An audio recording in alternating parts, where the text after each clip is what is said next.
business has lost money, you can register on that website for your class action. You can also you'll also be able to. You don't have to register. You can just download the documents that you need. The registration is only for businesses that have lost money who want to join the class action. Okay, so which we'll be working towards. We've also opened up another section on the website. It's for people who have lost their jobs due to unlawful government mandates. So all these people that have lost their jobs and found themselves out of work, they can register for the class action. We're going to take on a big class action against the government that hasn't introduced these unconstitutional rules. Okay, so we're at a major. You'd all be aware that we're at a major turning point in history, and people are waking up. You know, it's taken a long time. Some of us have been awake for 20 years. Some of my friends over there have been awake longer than that. They were just telling me, and they saw this coming a long time ago. In the past, people have been called tinfoil hatters and conspiracy theorists and all this, and isn't it funny now how that's all turned around, and now we're relying on those people who have done a lot of work over the last 10, 20 years to put together and to study the law so they know how we can, they're the ones that are actually going to be helping us through this. So I'd just like to thank those people for all those years of their hard work and research, because a lot of the information we're going to be giving you has come from those people ultimately. So let's just say thank you. You know who you are. So you'd be aware that millions of protesters are marching in every capital city all over the world. This is not just a fight in Ipswich, this is everywhere, you know, and people are seeing it, you know, and it's all over the news. Obviously the mainstream news, they're not covering it. Most of it they're not covering. They're lying about the amount of people that have been affected. They're lying about the amount of people in the marches. They're lying about how many people have been jabbed. I heard the other day, and I saw some evidence to show that it's really only about 22.5% of people that have been jabbed that have had their second jab. It's nowhere near what they're saying. They're just putting pressure on people to get them jabbed. And you've got to wonder why, don't you? You've got to wonder why. Why are they doing this? Why so much pressure? About control. And why are they putting it now onto small businesses to discriminate at your front door? Why would they be doing that? Divide and conquer. It makes no sense to me. Divide and conquer. You know, I've been doing this. I've had restaurants for 30 years, building up the reputation, and anyone who's had a business long term knows how hard it is, or how hard it's been to build up a business in this economy. You know, it hasn't been easy because they brought GST in. They're constantly thinking up new ways where they can get money back off you, new taxes. We're the second highest taxed country in the world. Our real tax is something like 68–70%. It's not just the GST and income tax. There's a lot of hidden taxes that people don't realise that they're paying, which are really huge. And so they're getting plenty of money off us. Don't worry about that. That's why they're not worried about throwing money back at us. You know, 15,000 grand here, another 15,000 grand there, another grand here, another grand there. They don't care. They'll just keep on doing it all day long. You know why? Because they want their agenda fulfilled. That's why. And they don't care what it costs. At all costs, they don't care. What they want is everyone to be jabbed and everyone to control each other. Because as long as we're fighting against each other, our focus is not on them. Right? And that's why they're doing this. They're wanting to split us right down the middle. How do you control a pack of wild bulls or wild cows? You send a dog right into the middle of them, split them in two. You've got one group going off that way and one group going off the other way. It works every time. All right? And when you do that, they're not focused on the farmer. You know what I mean? They're not focused on the person who's really in charge. So this is what we need to unite. We need to be compassionate with people who are pro-vaccination. You know what I mean? And that's why this has come to a head here with businesses for fair choice or pro-choice or whatever you want to call it. You know what I mean? Because that's one thing we can unite on. It is human rights. And that we believe that no one has a right to tell someone else whether they should be vaccinated or not, whether they should enter a building or not, whether we should discriminate or not, you know. And I didn't spend 30 years building up my reputation to have one of my employees who's 15 years old tell one of my customers who might have been coming to me for 30 years that you can or can't enter my premises. Do you understand? That's what really gets my goat up. And they're trying to mandate that that is what I have to do, otherwise supposedly they're going to fine me. Well, you know what? You want to fine me? Go right ahead. You know what? Because I know the law, and I know that if it goes to court, it'll be thrown out. Most likely it'll be thrown out. And if it's not, we'll win anyway. Okay? Now, the people that are going to talk to you here tonight, they know the law, they know what they're talking about, and they're going to be here through us every step of the way. And that's why I've gathered them here. Tom just lives at Fernvar, so he's close. He knows his stuff. He's going to give us a lot of information. I don't want to go into what information he's going to deliver, because that's going to be up to him. But we are united. Let's not forget that. And all right, so.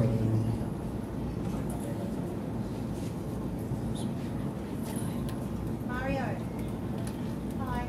This is a business register. Ah, yes, that's what I wanted. So I will send it around. If everyone could just do like pass along the letter. Is that the letter for the mayor? No. Okay, that's another one.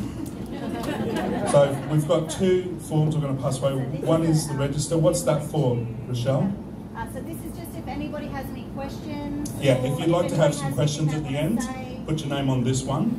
Now we're also seeing another one around, which is a letter we're writing to the mayor. We'd like anyone who's got a business or is associated with a business to just put your name and the business that you're associated with, and we're going to send that to the mayor. And we've written a letter, because we believe that having people's handwritten or name, sorry, just your name in the business, not a signature, just your name in the business, is going to be more powerful than just sending emails, which we've all been sending emails left, right, and centre. Okay, or associated with business. Okay, you don't have to be the owner specifically. So that's those two. The other thing is there is a big march this Saturday. It's called Unite for the Right to Party, and it's in December. It's in Musgrave Park. It's hosted by the People's Revolution. That's going to be huge. You can probably expect up to 100,000 people there. So if you can, go down there and show your support. It sends a very powerful message right through, believe me, when they see all those people crowded together. It's quite scary for those people who are making these decisions, trying to press them onto us, I can tell you. All right, I think that's just about it. That's about all I needed to cover. Later on, there is another meeting we're going to have, and this is going to be more down the lines of becoming a sovereign citizen and joining commonearth.com. And it does empower you to be and we'll talk a little bit about that later on, but that's going to be the next meeting if people actually want to join Common Law Earth. Yeah, so we're going to talk a little bit like that later, but that'll be at the end. And then the next meeting will be those people who want to sign up and do that and look at how you can protect your businesses, how you can protect your house, how you can protect your wealth, and all those sorts of things. Because right now, the way they've got it all structured, they can just take your house. They can just take your business. So it is about protecting, under common law, protecting your sovereign right to having possessions. And otherwise, the way things are set up right now, they can literally just come and take it off you, right? And pay you peanuts for it. So we need to look at that. I'll definitely be doing that myself as well. Okay. So without any ado, I'd like to introduce Tom up to the stage from the Australian Project.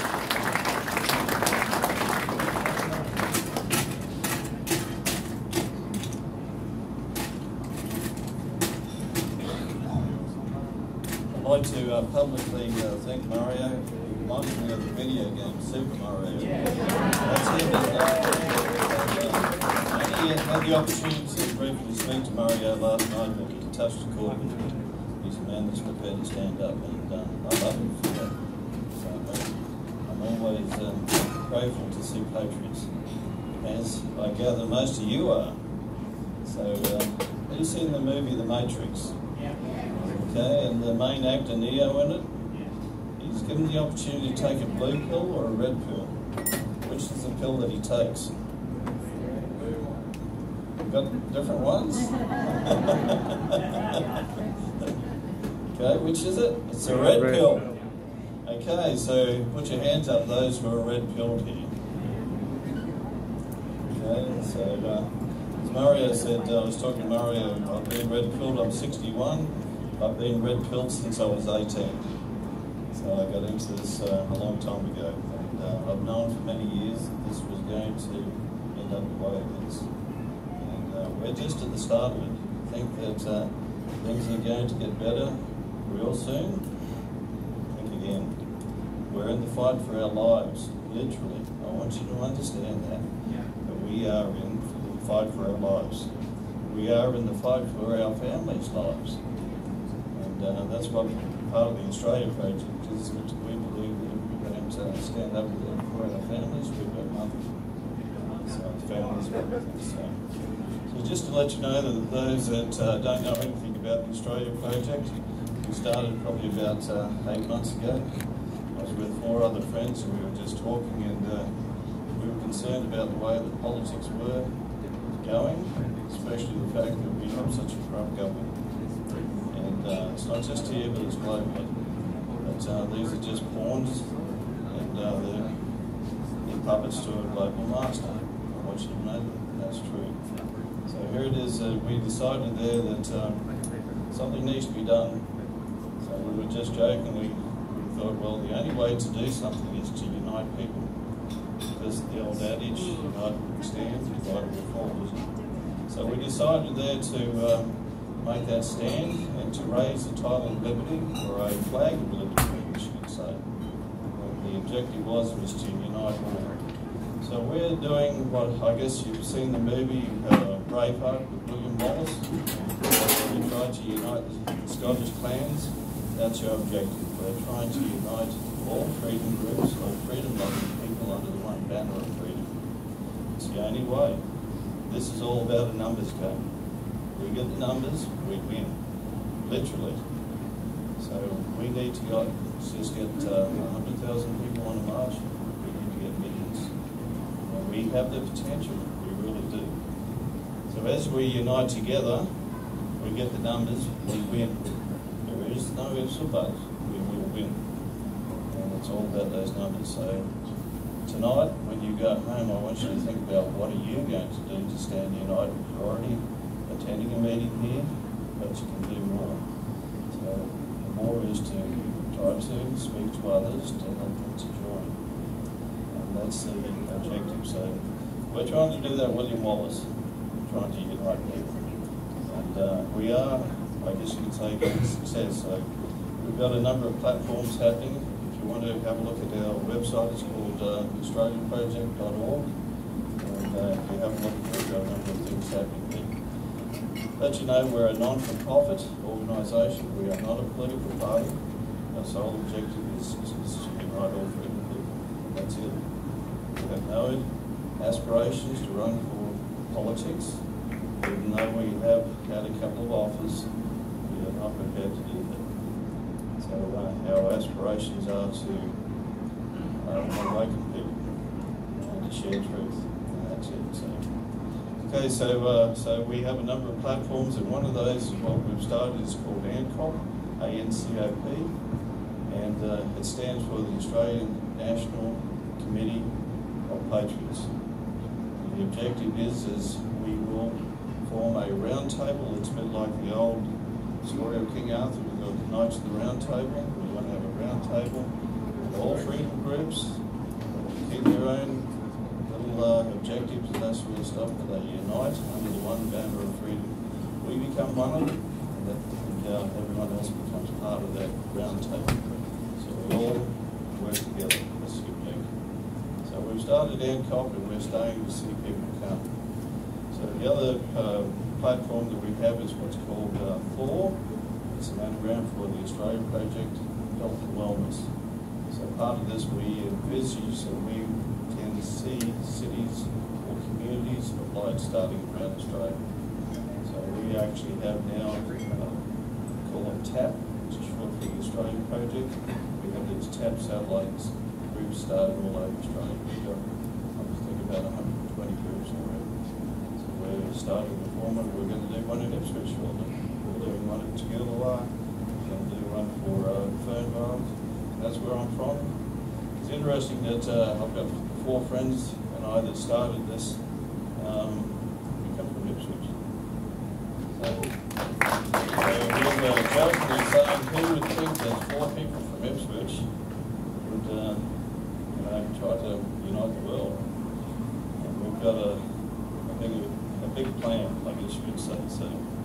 So with the health and wellness project, what we want to do is try to get all people of like-mindedness, so that's all business people, whether they're doctors, whether they're naturopaths, whether they're homeopaths, or whatever else, bring them on board. The objective is that they then share their business. So we have a TAP satellite group somewhere, maybe for example here in Ipswich, all registered people will go onto a map, and if you want to look up somebody who's, for example, a naturopath, who's prepared to serve both vaxxed and unvaxxed people. Not that I like the word vaxxed because it's wrong. But then what happens is that those people then can look at the map and they can find somebody that they can professionally go to and trust. I was disgusted today when I went to Brassel to one of the shopping centres there that there was a doctor's surgery, and I saw a woman with a child from a distance, and there was a doctor, full face shield on, mask underneath, etc., fully gowned up, and she was serving or doing something with this young woman with a pram. And as I came, she walked into the office, but I thought, is she actually serving this woman outside of her clinic? So I said to the young woman, I said, tell me, are you vaxxed or unvaxxed? And she said, I'm actually vaxxed. I've had 1 vax. But she said, I'm here at the doctor's surgery and they will not serve me. And she said, here it is, I've got a sick child and I will not be served. And I said, that's just appalling. I think that a medical professional who was sworn an oath to serve and to help is not doing her job. And so here it was, I said to that young woman, I said, so what are you going to do? She said, I'm not going to get vaxxed again. I've had 1 jab. I was coerced into doing it. I'm not doing any more. I've had enough. I'm standing up. So I want you to know that people are standing up. There's heaps of people standing up. They're starting to wake up. And that includes those who have been vaccinated, as they call it. Or I had the stab. I didn't look. It's the one there at the Brassel Shopping Centre. Hunter Street. They started that last Monday. That's it. And they're tied in people with the range over there. Same old bunch of crooks.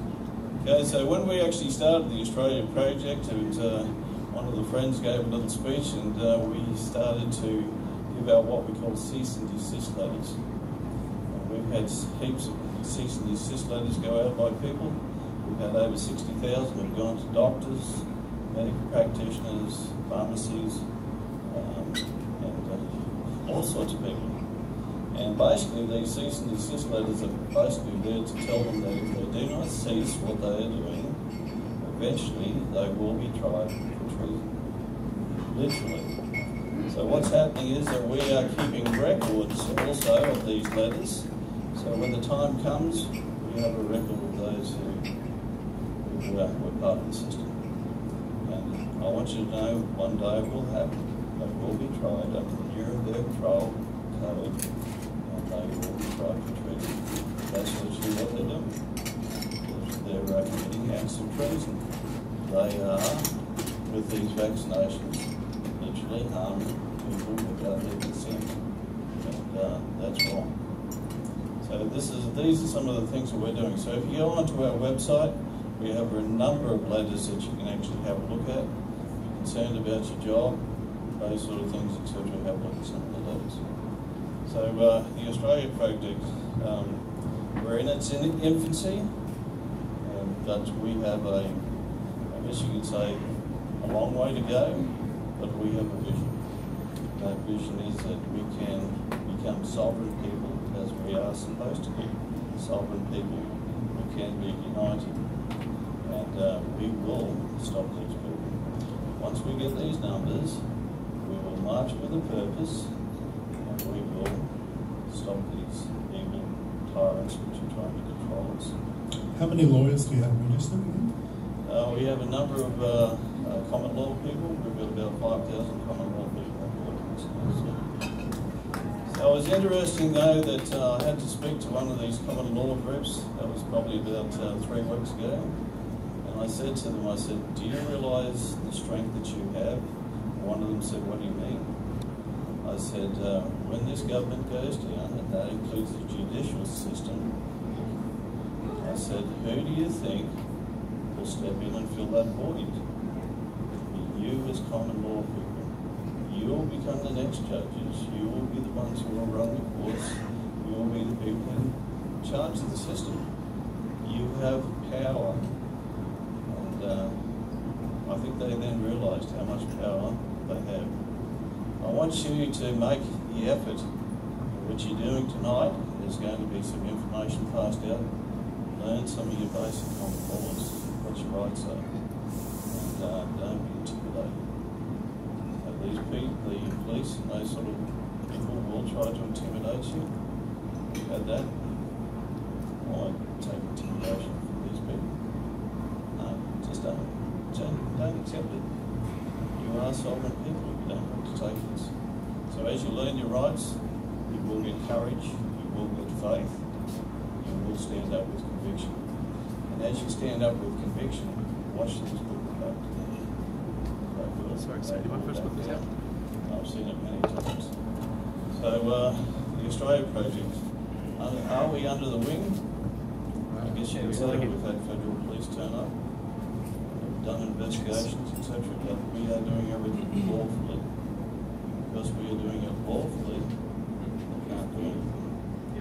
So I guess you can say it's the old adage, if you're over the target, when you're doing a bombing run with planes, you get a bit of flak. We're getting it. I know we're on target. So I'll pass the time over, and later if you want to ask any questions, I'm happy to.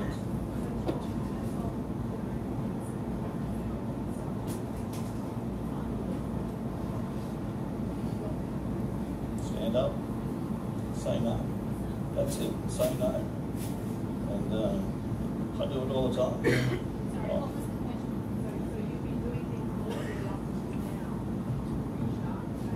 I'm going to say, that's it. According to them. Okay, according to them. Is it a law? No. I will not stand up. What was the question? The question was, after the 17th, what happens?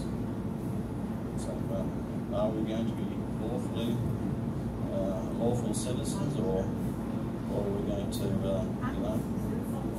it's not law. It's not law.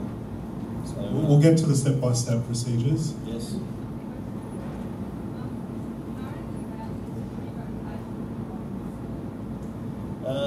There's a lot of things I'm just cautious about saying at this stage, etc. So, I guess you could say part of the executive team, we have privilege to a number of things going on, but at this stage I'm not going to say anything because we're in things that are going to happen shortly. There's works in the pipe works, let's just say that. There's works in the pipe works, there really is. So we're going to see a lot of things happen very quickly.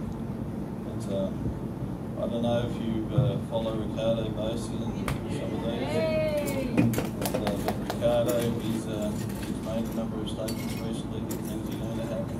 I want you to know that they are. You understand? Okay, if we can just hold the questions to the end because we're going to have question time.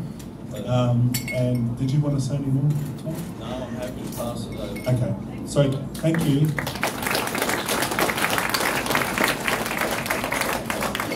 So can I just... Almost 20 years.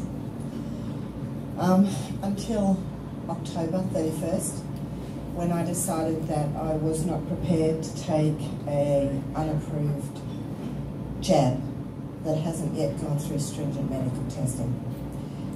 I was stepped down along with thousands of my colleagues across the state without pay, and many of us are still in suspension with no pay. but not terminated, because at this stage they haven't been quite ready to terminate us as yet. They realise that they're going to face unfair dismissal charges. I've worked for 6 of the last 20 years in the emergency department at one of Brisbane's major hospitals, and I've seen a lot go on. I've seen a lot of what was supposed to be the COVID pandemic. And I've got to say, after working in 2 hospital emergency departments over 2 years, I've seen not one case. I have seen many adverse reactions. So, along with those colleagues, I was stood down, as I said, and at the last meeting I spoke at, I had a reporter say of me that my claims were unfounded and that they had been well rebuked. That's absolute rubbish. What he was talking about was my statement about provisional approval under the emergency order. It's under an emergency order because it was necessary, because it wasn't fully approved. That's what made it an emergency order. The COVID agenda and businesses. The COVID agenda has crippled our businesses. I ran a business myself as an independent midwife for several years in the Logan area. I have actually lived in Ipswich doing similar. Our business, our economy, our personal lives have all been affected by COVID.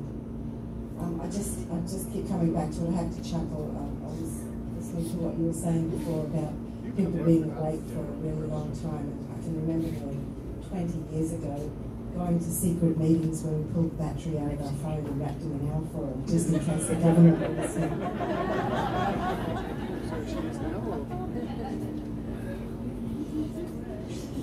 Probably were. They were. Human rights and free speech, they just don't exist anymore. It's just not there. The financial cost of COVID on small businesses has been catastrophic, to say the least, being forced to close their doors while big business, major enterprises, Coles, Myers, Bunnings, whatever, all stayed open and the businesses suffered. The current mandates rolling out in 2 days are set to cripple us further. Businesses are made up of people who had dreams to make a better lives for themselves and for others, for the people who work for them.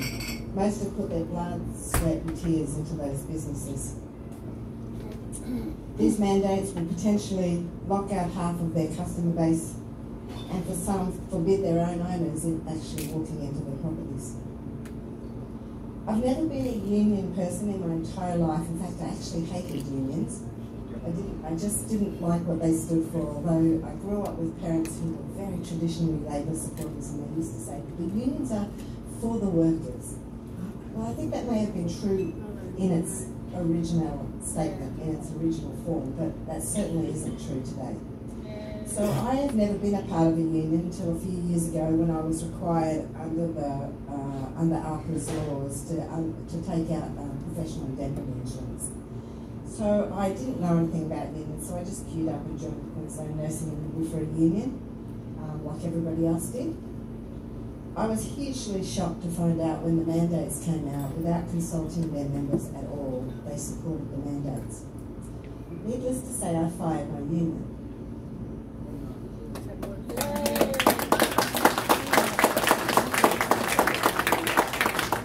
Tonight, I stand here representing Red Union.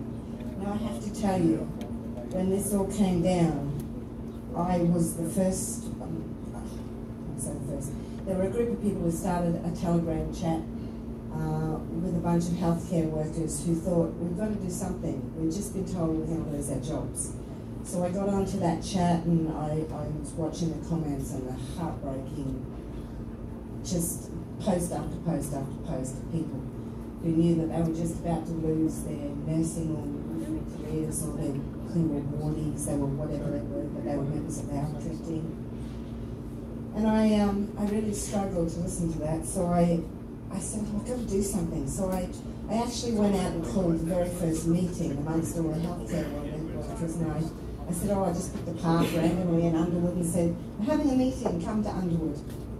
So I rang Red Union and I said, where's your stand on this? And they said, we'll be there.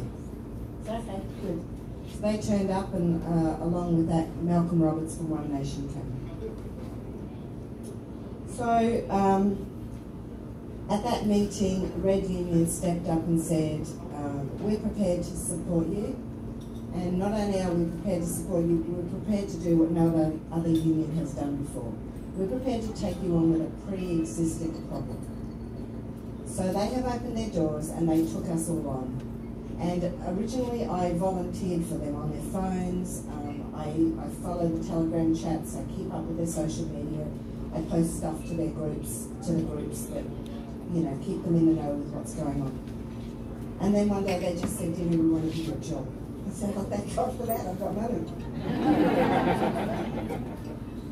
So that was my introduction to Red Union, and I've got to say they're the only union in Australia with the guts to stand up and fight for people.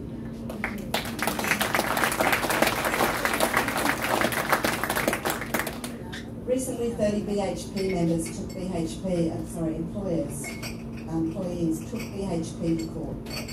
They took them to court and they said, you failed to provide us with the risk assessments necessary to show that taking the vaccination is the best alternative.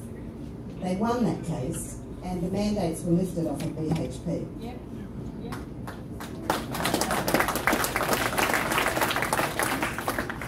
That was really important to us at Red Union, and the reason for that is because that's the same process that we're approaching for our clients, for our members.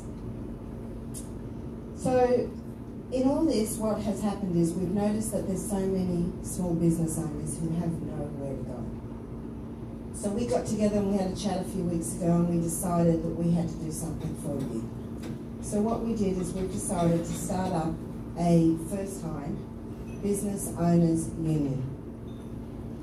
That Business Owners Union is, at the moment, all we are doing is accepting expressions of interest on our Red Union webpage. However, I want to assure you we are working feverishly behind the scenes trying to get everything set up for you. So what does that mean for you? We believe that the COVID safety plan rolled out by the state government is ineffective. It puts people at risk and it segregates people. Our plan is to support small business by providing a legally acceptable risk assessment that says we as a business have undertaken an assessment of current risks, including the risks from the COVID virus and the required vaccination, and we've put a safety plan in place to protect our business, our employees and our customers. That is as safe as the government COVID safe plan, and provides our members with and what we're going to do is supply our members with a starter kit. So we want to take away the vax and we want to say, why can't people be swabbed? Now I know a lot of people against PCR tests, but behind the scenes Queensland government has been doing a lot of research on rapid antigen testing. They won't tell you that because it's simpler and easier than doing a PCR test. But what it's showing is that some of those rapid antigen tests are as effective as having been jabbed, and we know that's probably a lot less effective.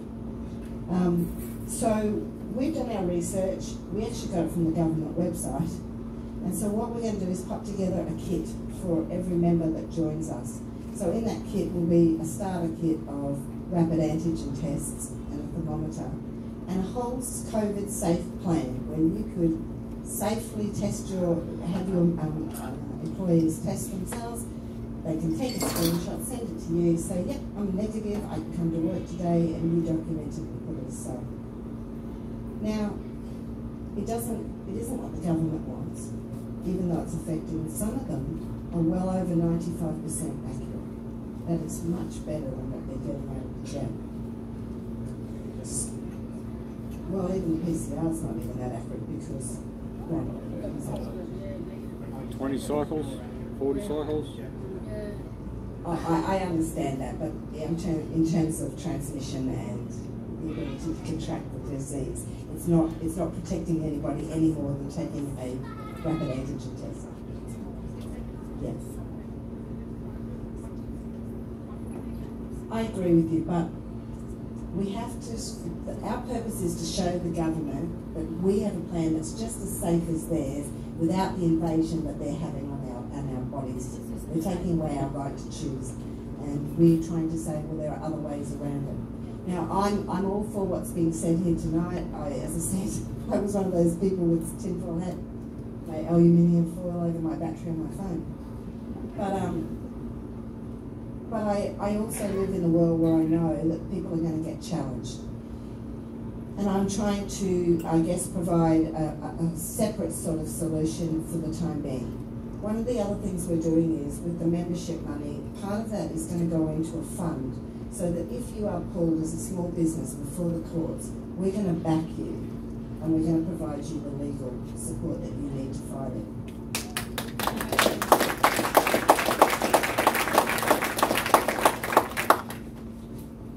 So, the government can't fine everybody. I guess probably what we're saying is it's civil disobedience, and we have no other choice in lots of ways. This is where we are. And what was being said before about we're at war, we are at war. There's no two ways about this. We're in a war and we have to fight. And if we sit back and get complacent and don't do anything, well, we may as well give up now, because they're going to just walk over us and life will never be the same. It's just never going back. And I just do want to encourage you further about what was said about how many people are out there. Many people think this is they're alone. Can you hear me? Yep. Many people think they're alone in this, and I understand that on a daily basis, but the truth is you're not alone.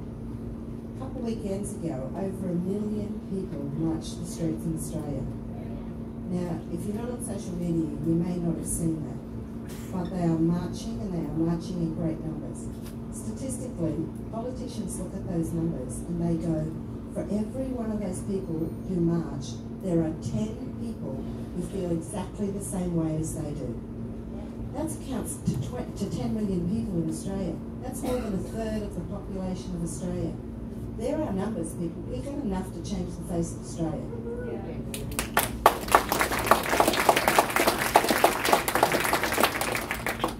I'm just going to temporarily cover up this for a moment, step out of my hat. And I'm just going to do that because I just want to say, I really support your common law stuff, but I think for the time being we're still fighting an evil government that needs to be kicked out. Yeah.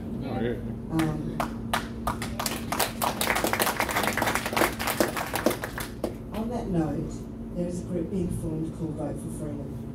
Our aim is to educate the Australian population on how to vote. And the reason for that is because Australians have no idea what preferencing means, and have no idea how to fill in a vote card and know how to win an election. So we have put together a plan, and we have chatted extensively now with quite a few of the minor parties. And they're all coming together and banding together to actually preference towards each other, which is exactly what we need to change the face of our elections. So on that note, I would like you to kind of put your hand up if you tonight, just not physically now, but to come and see me. If any of you want a website where you can register to help out, we're after an army to stand on pre-polling booths for these minor parties. I don't care who you vote for. It doesn't matter if you vote for Pauline, or you vote for Craig Kelly, United Party, or anybody else. Doesn't matter who you're voting for. But if you want to vote and get minor parties in and those evil people that we call politicians out now, then we have a plan to do that. In terms of Red Union, I've quickly printed off just in black and white some little leaflets here. It's just got our website on it. If you want to come there and you want to register your interest in becoming part of the union, for small businesses, please come and pick one up, and we'd love to hear of your interest. Thank you.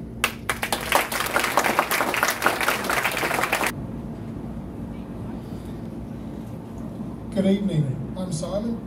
I have 3 wonderful children out there playing, running amok. It's awesome. My wife Christine is here with us as well. I'm a bit about me is that I've been in the sales industry for about 10 years, from everything from being in retail, from starting at Bingley, to being an account manager with Collins Depton, to being with Pelican Products Australia, to being with a medical furniture company. Now that was my last job, and I lasted 6 months there, and at the end of probation they said, oh, you're not making enough money. I had $1.7 million worth of sales in the pipeline to come through over the next 12 months, which would definitely cover what I needed to make in my next year. And I happen to have a exemption for the vaccine. And Queensland Health is turning around and saying, oh, no, we're not accepting anybody with a medical exemption to come into the hospital. So that put my employer into a rock and a hard place, and they let me go, not because of that though. Yeah, absolutely. So it's been a wonderful journey. Everything happens for a reason. Absolutely. Everything that seems to be bad, I mean, look at this pandemic. What's it done? It's brought us all together.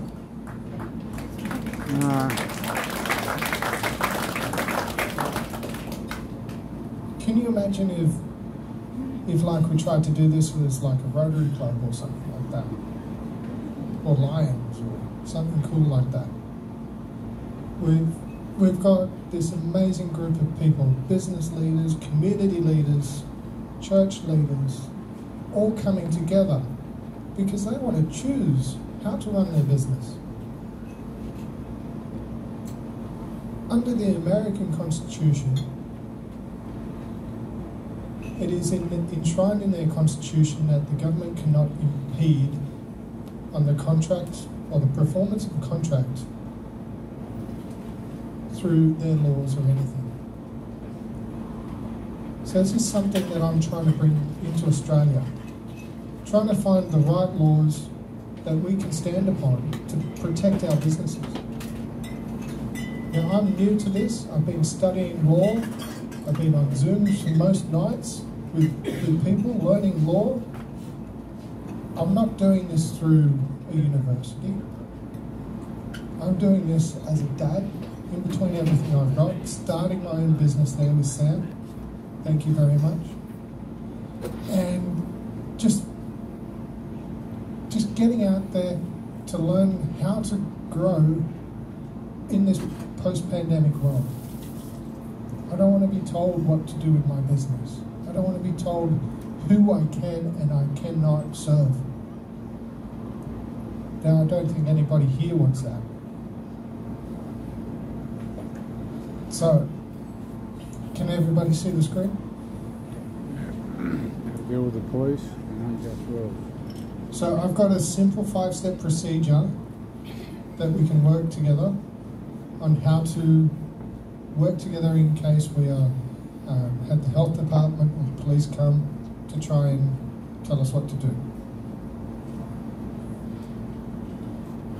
So to quickly go over it, step 1 Film the police. is we're going to be filming the police.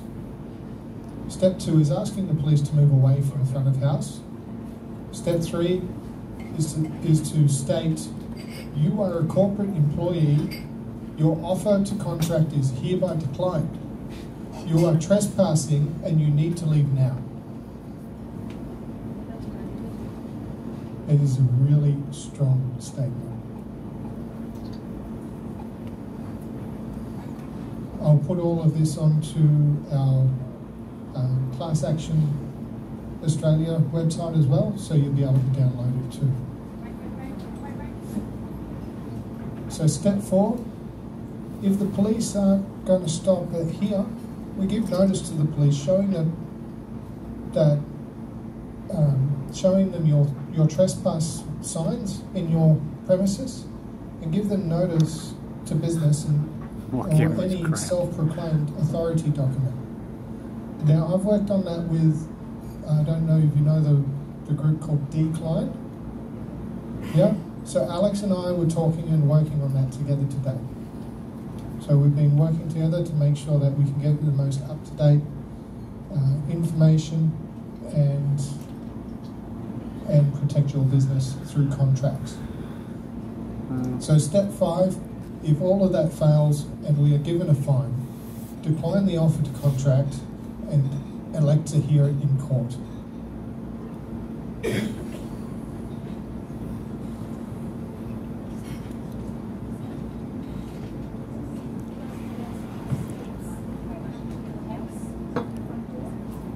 Absolutely, it would be all the same. Absolutely, because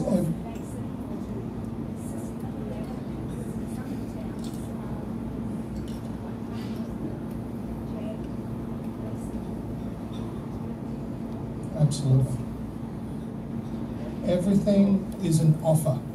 So I don't know if anybody's been watching Tom Barnett. Yep. Yeah. So with having those trespass signs as well. So we'll go through that and how that can work. So we can film the police. We have every right to film the police because we are party to it. So if they decline the offer that we can film them, they're quite happy that they can walk away and not be filmed. That is their choice.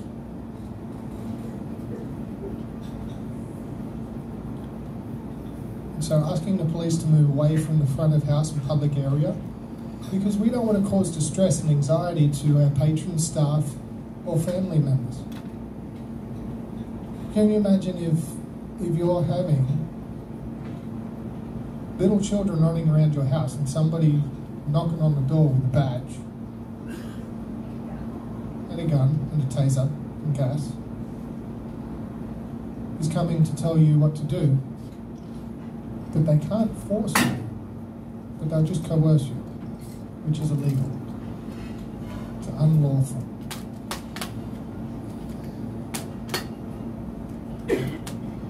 So step 3, this is very important because this puts them into contract. So you state, you are a corporate employee. Your offer of contract is hereby declined. You are trespassing and you need to leave now. It is your premises. It is your house. The last thing you want is for somebody who's performing a function of government who will come in and tell you how to live your life. Is that Australia?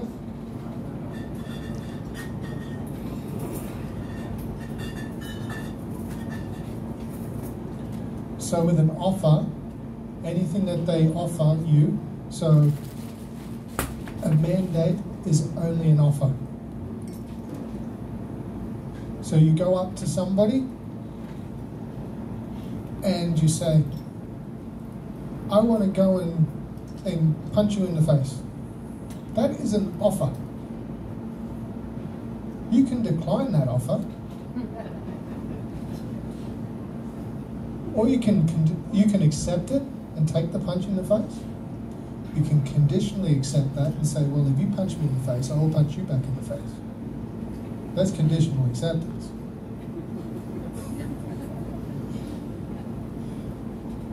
If you refuse the punch in the face, you are in dishonor and they can punch you in the face. So that is why we can decline the offer.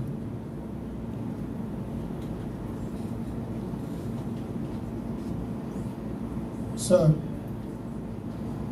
you would have somebody come and they would come into your premises and they would say that to you.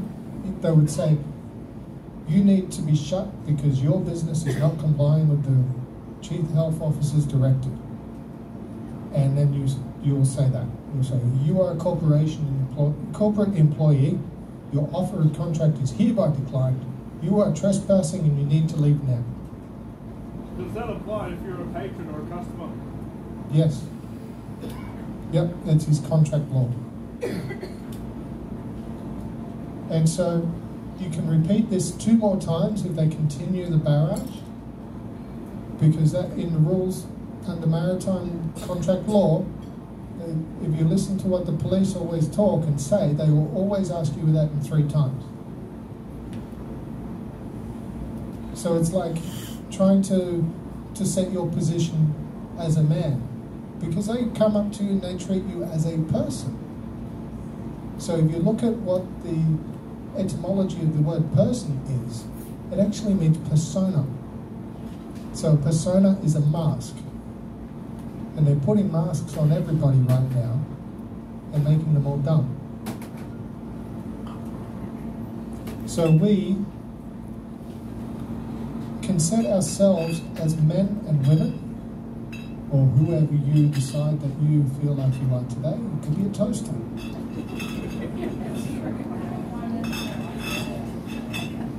That's right.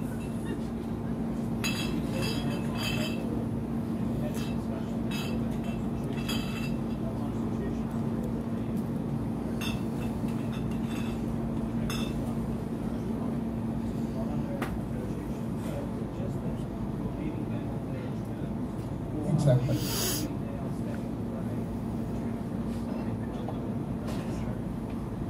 So right now, yeah, that's a great question.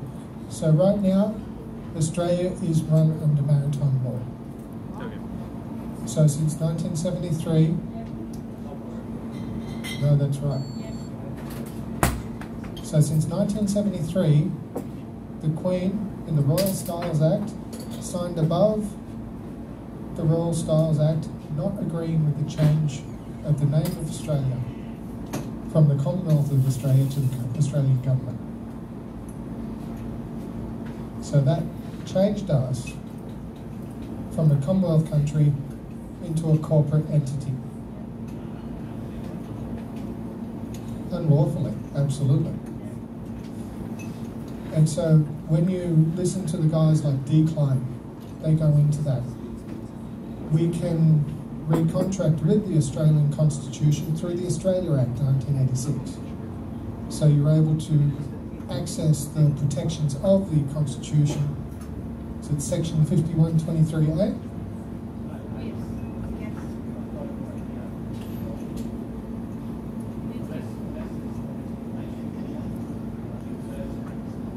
Awesome.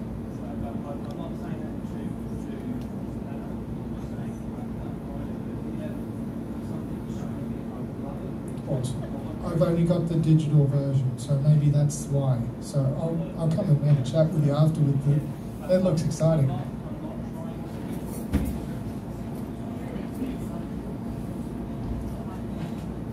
Excellent.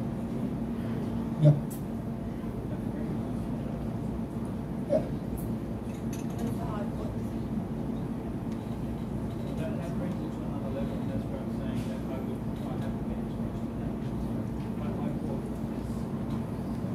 Definitely. So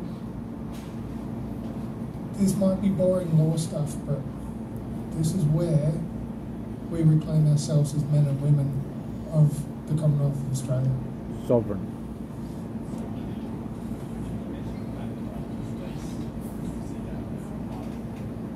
Yes, so the police is a private corporate entity, and they are not government employees. Well, the government's incorporated too, like they're not really anything either. That's right. So the Australian government is a corporation which is registered in the New York Stock Exchange. Every single government department is a corporation. So you can repeat that up to 3 times, and if they continue to ignore that, so we'll move on to step 4. So this is where you give notice to the police by showing them your 3 trespass signs. So I've got those, which you'd be able to download. And then you give them a notice to a business or any self-proclaimed authority document, which is something that we can go through as well. And you ask for your personal self, you ask them for their indemnity insurance number, so that way, later on, when all this comes out in the wash, you can sue them, because they are doing something that is unlawful. And then you ask for their business card as well, because anybody that's an employee of a corporation must have a business card.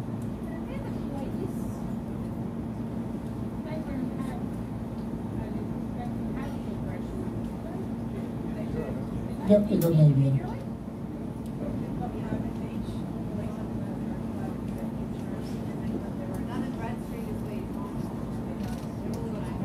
Yep, so every police officer has their own indemnity insurance. Indemnity, thank you. I love it. See, I'm a dad. And I've got 3 kids that we're bringing up, we're homeschooling because we don't want them in the system.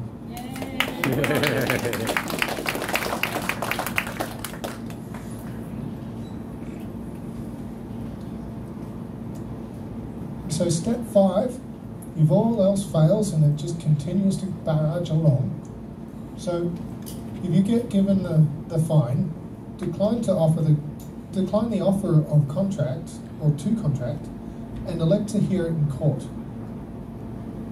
Because the last thing you want to do is ignore it, which is refusing. And then you don't want to accept it, because then you're just paying and giving away money for nothing. You're agreeing to? Say again? By paying for it without fighting it to validating it. Yeah, you're agreeing.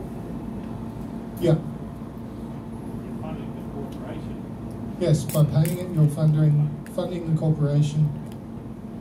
And agreeing that you're in the wrong. And agreeing that you're in the Yeah, and agreeing that they're right. It was once legal to own slaves, but it was never lawful.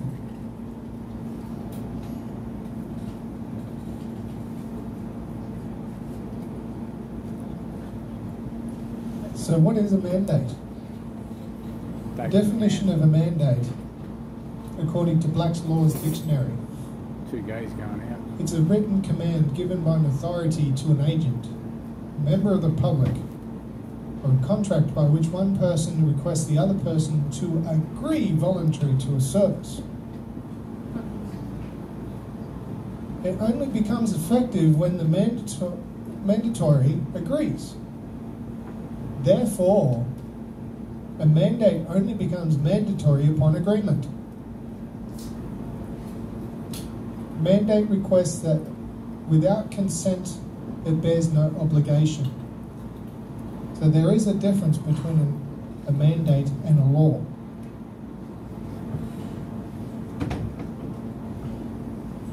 So a mandate.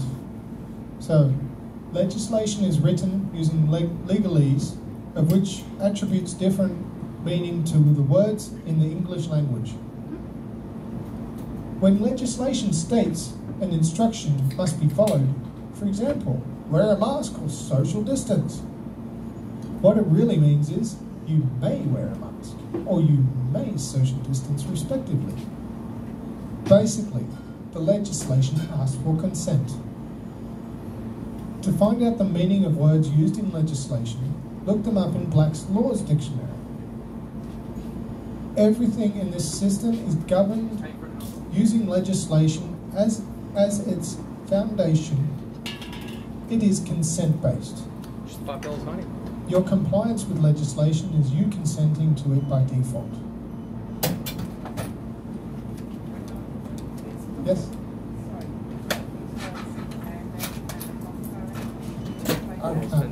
Is there a difference between a mandate and a health directive? So the health directive is an mandate. So it is an order. So unless you're in unless you're going to agree to an order and become a function of government, which under the Constitution's 51 section 23A says that there can be no civil conscription, then that doesn't stand, because that is the highest law of the land, except for the Bible.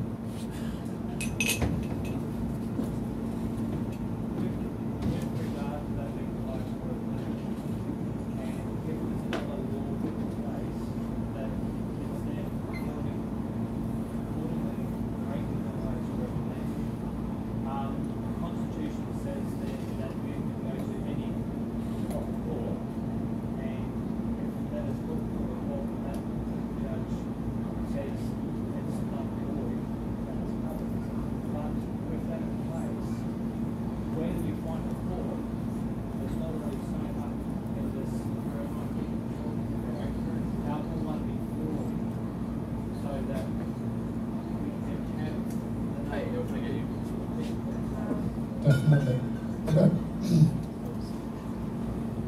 I don't believe that any of this has been tested in the High Court yet.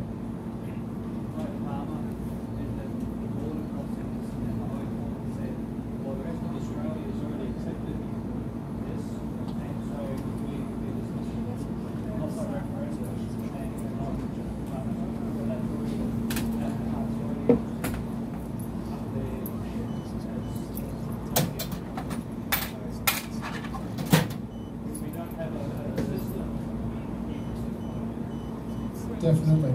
I do also have solutions for that too, so I can come back to that.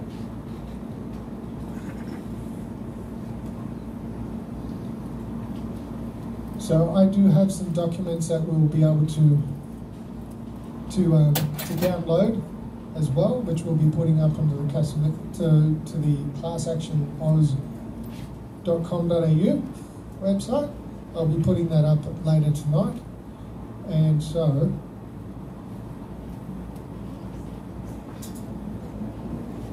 it'll have documents such as this one talking about what a mandate is, so what I read out to you before.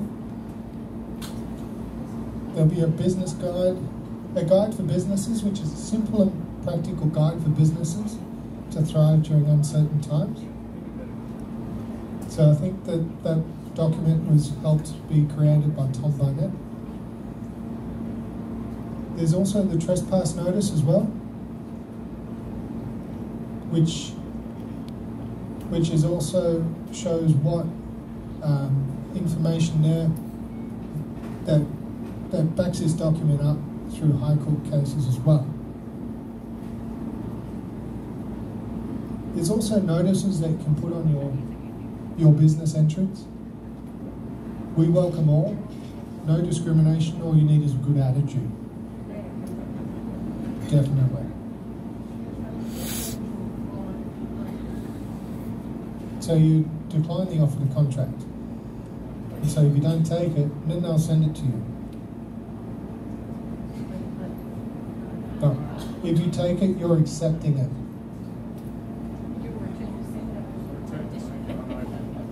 If they plonk it on the desk, isn't that littering?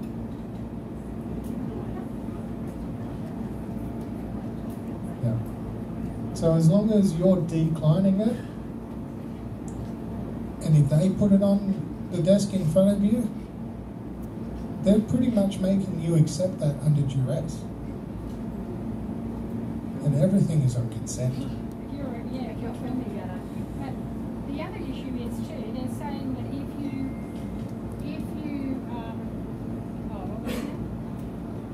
if they give it to you, don't take it like you're saying. But they're also saying a judge, a retired judge that I heard, he was saying that it's gone now. That's all right, we can come back to it. Yes. Oh no, that's what it was, sorry. Can I just request that we hold questions to the end as was originally discussed? Because there's no mics and I can't hear the people. That makes sense. Yeah. Awesome.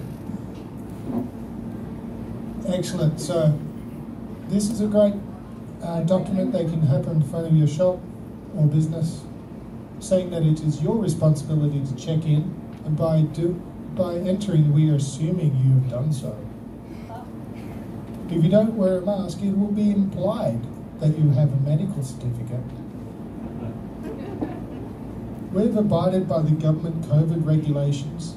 Our job is done.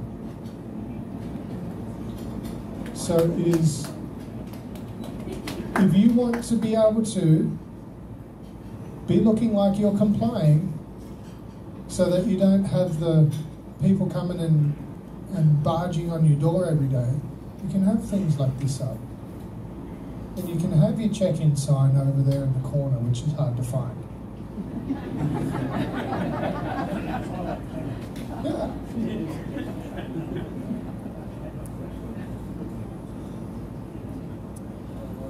And then another one. We value your privacy. We have been mandated to ask if you are vaccinated. However, it would be a breach of your privacy to ask you to disclose your medical information. We're not a medical practitioner, so if you choose to keep this information private, we will respect your right to privacy and ask no further questions. All welcome. Thank you for your patronage. So it is so important that you do not ask, because you are breaking Commonwealth law. So if the state law is not in conjunction with the federal law, it is void.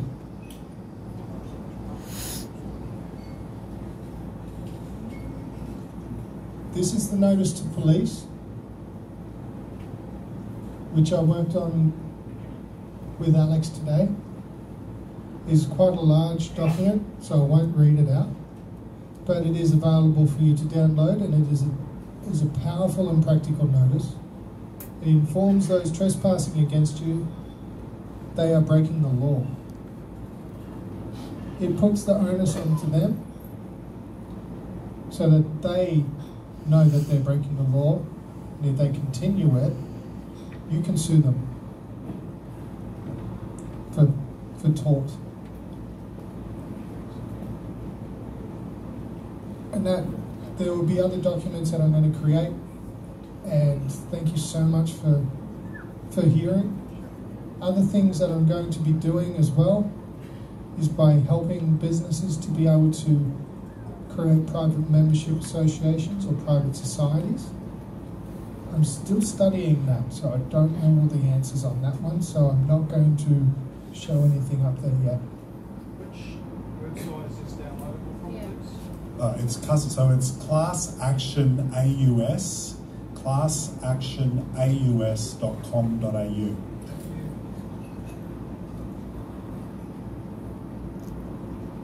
Might have to use my mic, it's 20.4. All Can right. you? Okay, well we can bring this here. Question and answer time. Let's see what the questions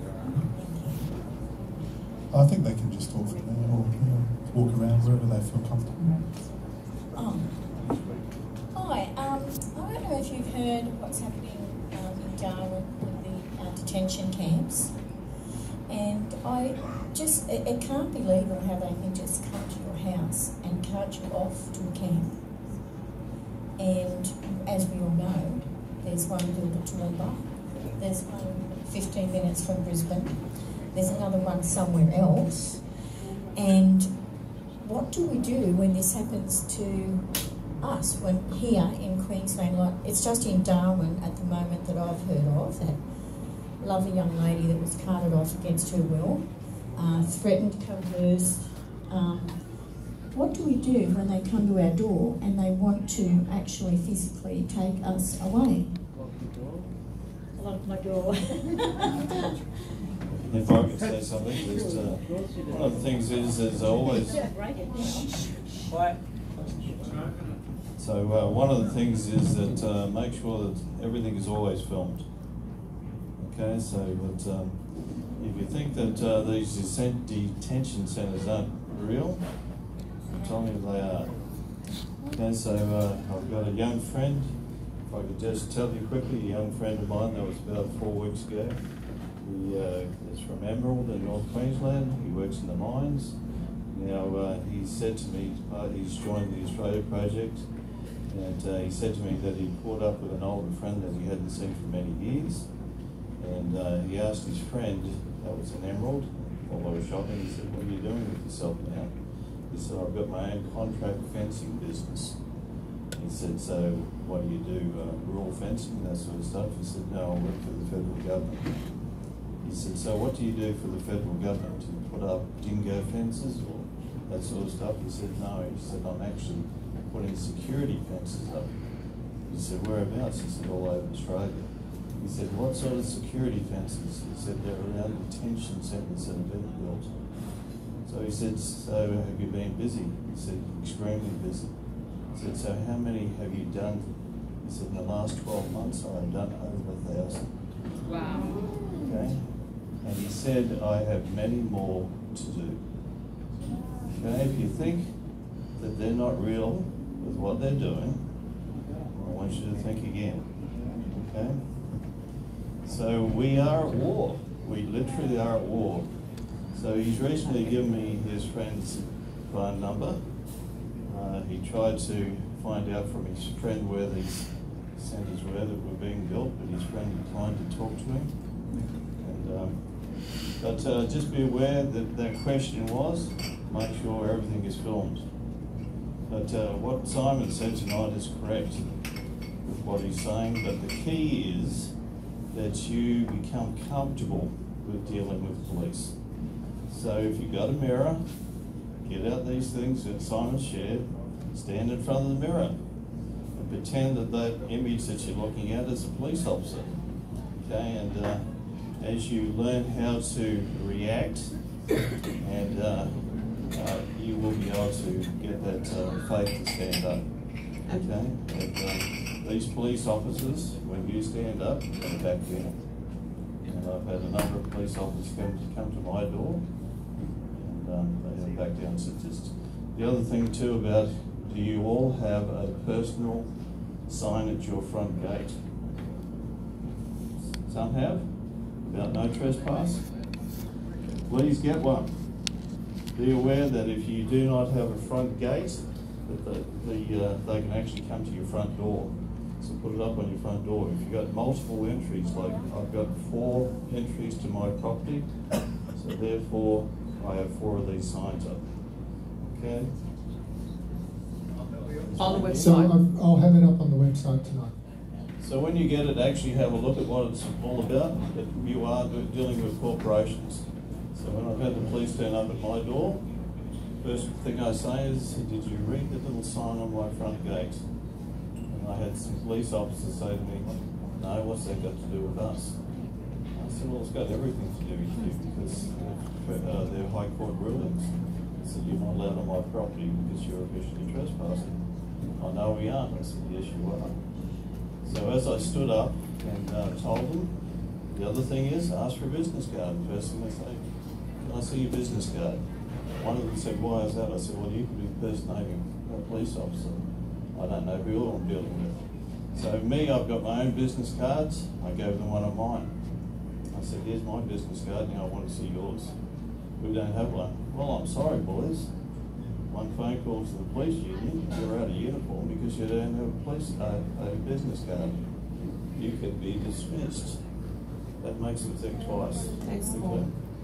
So just be aware of what your rights are. So as you get these signs, put them up on your front gate. Okay, they cannot legally enter your property without a warrant, and the warrant has to be not a JP, it has to be a magistrate. Okay, so they cannot. But as you, as I said, film it, etc., when it goes to court, and as was stated 3 times, because it comes back from the Bible. All of our laws come from the Bible. So it comes back to, out of the mouths of 2 or 3 witnesses, my truth will be established. So as you ask 3 times, that's what the truth is being established. And to follow on with Bitsy's question, you know, when you're being dragged off, it's very hard to film yourself being dragged off. So I would suggest to the class action has lawyers involved, and I would suggest that your one phone call, if you have one and you're being dragged off, would be to the class action, a lawyer. So we need to get the numbers, a number up there because this is going to happen. So it needs to be, people are going to need to be able to dial a number rather than go through the website and, we need a number, a phone number. That's right. So I'm not sure if everybody's seen the video that Tom Barnett's done on trespass. So on YouTube, so Tom Barnett, you can see that he's put a video up where there was a gentleman in New South Wales that had a police officer come to his door. He had the trespass signs. He told the police officer that the police officer was trespassing. The police officer ignored him and came into the premises. I'm not condoning this. But then the man proceeded to hit the police officer with a piece of 4x2. So I'm not condoning that. So the man was arrested. He went to court. He was exonerated because of the no trespass signs. And he was also paid out a fee because of the taunt against him. And that was about 600,000.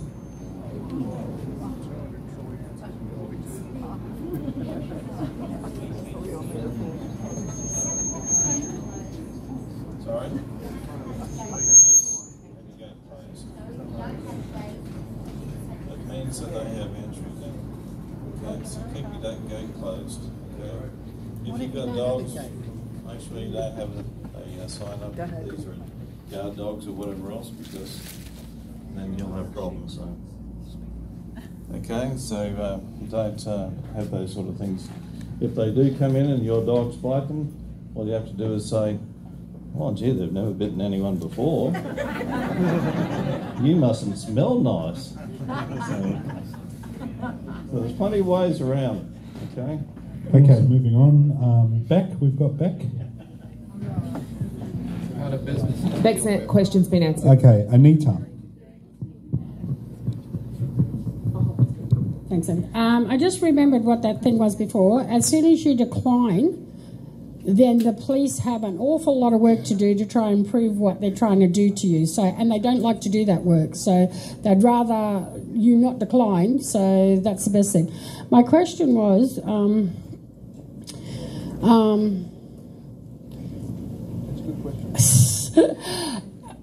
if we think of the police as Woolworths, a corporation, coming to our house and telling us we want you to do this and this and this, if we think of the police and the government as a corporation and get that in our head, it would be easy to talk to the police.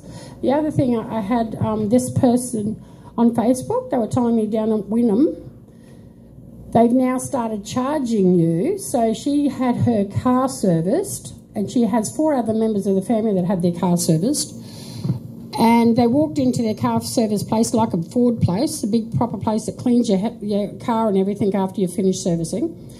And they said as soon as she walked in the door, it would be $20 extra if she isn't going to prepare to show her vaccination thing. And then another $20 on top of that if she wasn't double vaxxed. So I said it's bad enough that they're not letting you work the vaccination, that you can't walk into their shop for starters, let alone charging you now, because if you paid the $40, it's okay, they'll service your car, which that's really disgusting. And so what they're saying, so that clicked into my head, and what we need to do, because there's lots of people on Facebook, the old teachers that are being forced to go out of their jobs, nurses, all the rest of the stuff, kindergarten teachers, everything. And so it clicked into my head that what we need to do is, because I said to this lady, you need to take that car home, put it on the footpath, and put a big sign on it saying, is there any unemployed mechanics that have been kicked off their job because they're not vaxxed, so I'm happy for you to come and do my job, because they're honourable, they're standing up for their rights, so they'll be better mechanics than what they've got in the workshops now, because they aren't standing up for their rights.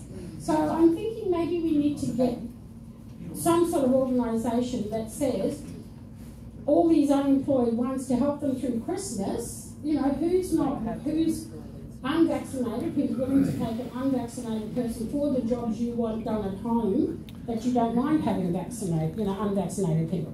Because the teachers are out there saying, I don't know what I'm going to do for no work, and then you've got mothers on the other side saying, I want to homeschool my kids. Let's find some sort of employment services for the unvaxxed to help them through Christmas, is my thought. Okay, all right, thanks for that. There is a website, probably the Facebook page, Ipswich Pro-Choice, Businesses for Pro-Choice Ipswich. Is that what it's called? I think it's Ipswich Business Welcomes All. Yeah, Ipswich Businesses Welcomes All. That'd be the place. There's post also things like that on there. one as well. Because there's a lot of people on there. That's just been growing so quickly. Yeah. Yes. Yeah, there are some lists up there. I've been posting them on there. Yeah. Yeah. Okay, we've got to move on. Actually, one of the admins of the business as well, Brisbane Sunshine Coast and Gold Coast. Hang on, she's coming with the mic. Oh, right, so I'm one of the admins of Hold it up. groups. Turn it off and on again, please. It wasn't me. Hello. There we go. So I'm one of the admins of the Businesses Welcome All groups for Sunshine Coast, Brisbane and the Gold Coast. We've actually made a decision today. I'll go back a second. There's a group of us that are all admins of those Businesses Welcomes All groups in one chat thread. We have made a decision today that most of us will be taking those lists down, because we have heard that police are going through those lists and contacting the businesses on them, specifically hospitality businesses, in order to pressurise them specifically to comply with the mandates. So in order to protect those businesses, we are going to take those lists down, and we're directing people to other places like Reignite Democracy. They have a group of a searchable database. Fair Business Australia has a searchable database. So we'll be making sure people go onto them instead of us. While I'm here, I might just make a request that we're going to be putting up tomorrow, which is if you have a hospitality business that is allowing you in, we have seen on some groups people are encouraging people to go to those businesses, take a photo of yourself, put it on Facebook, give them support, tag them, etc. I don't know, I've been speaking to a gentleman down on the Gold Coast who has a number of businesses, hospitality businesses, has been very open about not supporting the mandates. However, he himself is hoping that people are respectful, that the first week is going to be very, very hard for hospitality businesses. So please don't do that, because you're basically just opening them up to be targeted. So they're supporting you. Please can you support them by being respectful, because ultimately when there is fines and there is police, they're not coming to your door, they're coming to theirs. And so unless you're prepared to put your hand in your pocket to try and help them if they cannot get out of fines and to help them with legal fees, then rather don't hang them out to dry. Yeah. So You suggested that you put the Lockhart sign on the that was up there that says that we are welcoming all. Do you think that there needs to be a symbol that's recognisable, or nothing at all? Nothing. So about 100 years ago, in the 1920s, was prohibition. And what they used to call the pubs back then were called speakeasies, because you would speak easy about it, so no one knew about it. Black market. Yes. And the way that the businesses got around to be able to serve people alcohol is they used to call themselves a blind pig. They'd get a pig that was blind, and people would come and have a look at this pig because it was crazy. Oh. And they'd pay $20 to go and look at this pig. And then they'd get a free drink. So this is how we get around it. There's loopholes, it is contract law, and that is how we win. We get together, we create we create private contracts between men and women, because the government cannot interfere with the performance of contracts. That is unlawful, and it is also biblical. Okay, moving on. I think we've got, is it Roger Hooper? Hooper, Fair Horizon, yep, Far Horizon. G'day. Yeah, I do have a company, but I'm currently an employee as well. I deal with hazardous chemical waste disposal, and I'm about to lose my position at the end of this week, or maybe Monday if I'm lucky. And it's all about the fact that customers are basically putting on businesses that, well, look, we require everyone who enters our site to be double stabbed. Now, that is very different from a company that is just, well, I'm complying with a government mandate, right? The company I work for is not complying with the government mandate. They are complying with the demands of their customers. So is that very different from the mandates of the government? And how do we deal with that?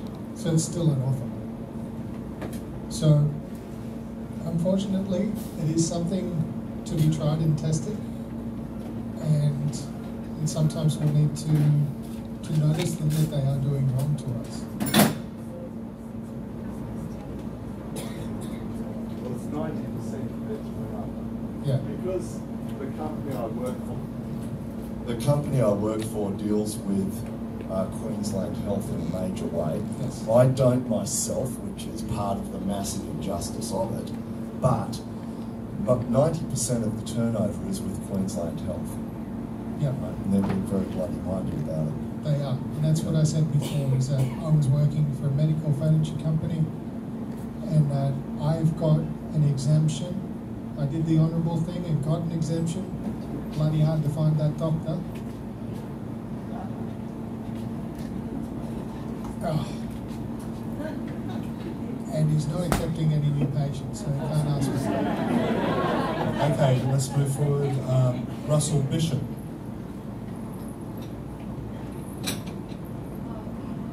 Oh, that was for the, okay, no worries. Yeah, we've got the forms confused, so I do apologise if we read your name out and you didn't want to ask a question. Just ask us to move on. David Laycock, click photo booth. Yes, David, yes. Yeah, how you going? Just one, I saw on that Know Your Rights, that was an interesting thing that guy was talking about.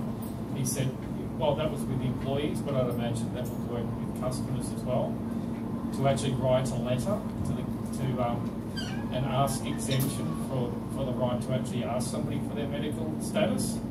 So if they were to come around and ask for business, well, then you actually say, well, I'm still waiting for the reply from the federal government, because they'll never reply to you. Yeah. And my mate and I were talking about maybe going to some of these businesses and trying to educate them as well, just talk to them about their rights. Because I think a lot of people are just fearful of the fines. It is. A lot of people are just scared. They don't know that they can say no. Yeah, well, the small businesses and the big businesses, well, if they keep on being belligerent, well, you know, it could be a future lawsuit too. That's right. Because they, they're discriminating.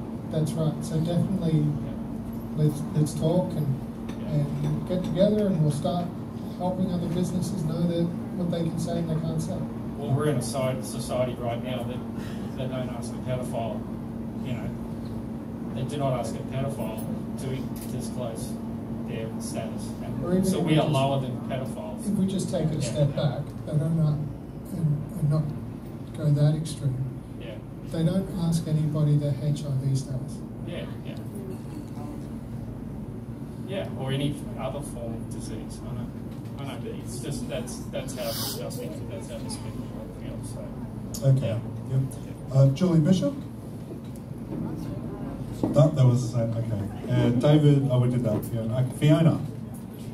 from Sage Naturography. We're good? Okay. Anita Page. Done. Okay. Kate Wallace. Wrong form. Okay. Wrong form. Well, let me just do a couple more and then I'll just go to the other form. Perrin Beasley. I'm good. Kylie Lockery. Gary Locke. Okay. I'll go to the other form now then. And then I'll just ask anyone from to raise their hand. So Nikki from Nikki should be over here, probably. Over that side.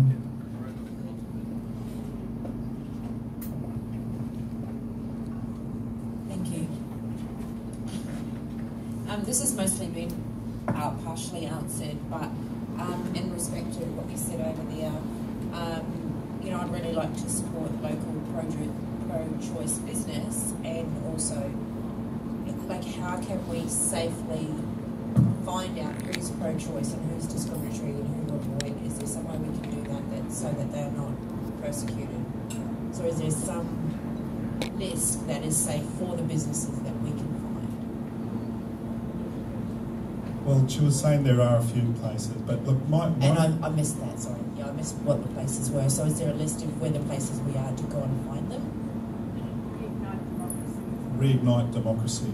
Thank you. And Fair Business Australia. Fair Business Australia. Look, guys, you know what's going to happen though? The thing is this, right? It doesn't matter. You're going to have to make a decision, okay? Because if you're going to sit on the fence and say you're not going to disclose it, and people are going to sort of have to find out when they come to a venue, you're sort of not really, you're sitting on the fence. You're not really fair choice, and you're not making a stand. And I think the issue is that if we're going to make a stand, we need to make it together, and we need to have the strength to do it. And that's what this is about. It's not about hiding behind the shadows and being afraid of getting a fine. Okay, that's why we're giving you the tools today. Hence the class action. Thanks, Nick. That's why we're giving you the tools today. That's my sister, by the way. It's my lovely sister. Can everyone please give my sister a round of applause? Now leave the room. No, I'm just kidding. Kidding, I love her. Because I have to. No, the thing is, we have to make a stand. If we start going, okay, well, and it is a personal choice. I get it. Not everyone is going to be able to do that, depending on your circumstances. Because if your business relies on it needs the business, and if you make a stand and you're going to lose all your customers, then you need to protect yourself. And I think that's a decision for every individual business owner. Okay, that's not. And make that decision after you've done your research and you make a decision that's best for you. Okay, but I think ultimately, we've never been busier since I come out and said we're going to be fair choice. We got bookings for the next 3 months. We're booked out. All right. So I'm not afraid of $1,000 fine or whatever I fine. Yes, Steve. Just let me finish, please, darling. Thank you very much. Has everyone met my sister yet? That's her over there crouching down. All right. So the fact is that I think we need. This is probably going to get worse before it gets better. The reason why they're doing this is they're testing us, because they want to know: are we going to roll over? Are we going to roll over and we're going to take it, or are we going to get up and we're going to fight? And look, people are fighting, and I think that's why you're here, is because you've had enough. This has been going on for too long already. 2 years. A year and a half. We can't go anywhere. You can't even go to New Zealand. Even the borders are open. You go down there. You got to get tested before you go in. You got to get a test before you come back. I mean, it's ridiculous. It's just ridiculous. All right. None of it's based on science. Okay. So let's just make a stand. My advice, the reason I'm doing this is I think it's time for make a stand. We need to lock our arms together, and we need to take one step at a time. Educate ourselves, and let's fight it. Because I'm not afraid. I don't care if the police come. Fine, the police come. I'll take them around the side. I'll give them notice, and if they send me a fine, I'll challenge it. I'll opt to challenge it in court. Guess what? If we all challenge it in court, the whole court system will collapse, because the court system is already under stress, right? And not only that, you're not on your own. you're not on your own. We're all together. So if someone is getting a fine, we want to know about it, right? We want to know because like Tom said, we've got a lot of common law experts. We will help you fight it if need be. We've got the union, and that's why these people have come here today to say, don't give in, don't give up. Let's stand together and let's fight it. And I don't care if we get 1,000. If everyone in this room gets a fine, right, and we challenge and we win, and they get thrown out like they were in Sydney. Most of them were all thrown out of court. They didn't stick. Okay, and I know that from people on the ground. Is that correct, Simon? Absolutely. Even the ones in Victoria, over 17,000 fines were thrown out. Right, so they're the statistics. That's what we need to be telling you today. Don't back down, don't be afraid, stand your ground. If you need help, let us know, we'll come and help. Okay? We've got all sorts of people that can come and help. We've got security, people who are very good at security. We've got legal representatives. Whatever you need, we'll help you. And I'm sure we can have community talks about that, whatever people need, if people are really struggling. Okay? So I really think that's what... Tom, do you want to say anything on that? I was just going to say, one of the things that we are looking at in the Australia project is putting together what we call Minutemen. The idea of Minutemen actually came at the Revolutionary Wars. That was with George Washington. So when the British came, they could actually rely on about 1,000 men. These Minutemen could come at 10 minutes' notice. So if the British came, they would come in, they would do the skirmishes and that sort of stuff. So our objective is to put together a team of Minutemen. So if somebody's in trouble, we'll call out. There we go.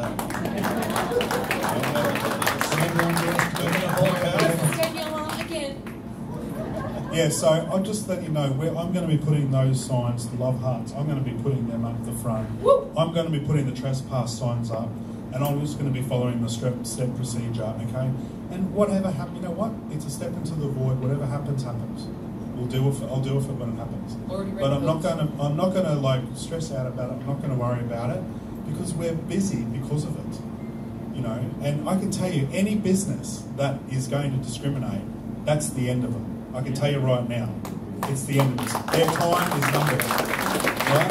So you just watch them. They're going to drop like flies because they don't. The true numbers are probably around 30% of people that are vaxxed, double vaxxed, right? They're the true numbers. We know it. We've done the research off their own figures off their own websites, you know. And most of the graphs and everything that we're talking about are all from their own websites. We're not making it up, all right? It's not updated.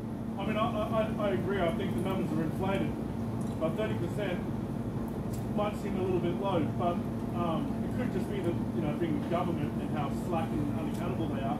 Maybe they're not updating those figures. Yeah, well, what my point is what they're saying is that Queensland's nearly at 90%. That's what they're saying, right? And that's a lot of garbage. So that means 9 in 10 people. For every 10 person sitting here. Put your hand up if you're double vaxxed in the room. Put your hand up. Well, there you go. There you go. I mean, there's nothing wrong with that. Two. We've got 2 people. Right? We love you anyway. Yeah. And maybe some people just don't want to put their hand up, but thank you. We love you. You know, look, it's an informed decision. So. I think we educate them first. Some store businesses, give them a chance, educate them because they're just scared, a lot of them. But if they're still going on with that mindset, then you know that's their own fault. They're not willing to listen. That's right, and that's it. It's up to the individual because every business is different. This is going towards digital ID if we allow it. This is what they're trying to get through. Control. This is the way we're it's about control. We're going to break that digital ID. If I could just say something, and this was a question asked me the other day. They said, this person said to me, I've got personal health insurance. What happens on the 17th? I can't go to the hospital and those sort of things. What happens to me? I said, well, the first thing I do is give them my personal health insurance. They're not going to provide that level of care, etc. I'm not going to pay them. Exactly. So as everyone stands up and it comes back to the councils, I've said that to one of the local councilmen. I said, these things happen, etc. I'm not going to pay my rates. Stuff you. I'm not going to pay my rates. So think about it. We have 2 million people in Australia not paying rates, what's going to happen? That's why. We are the majority. We are the majority. We are the majority. I'll just, this gentleman here.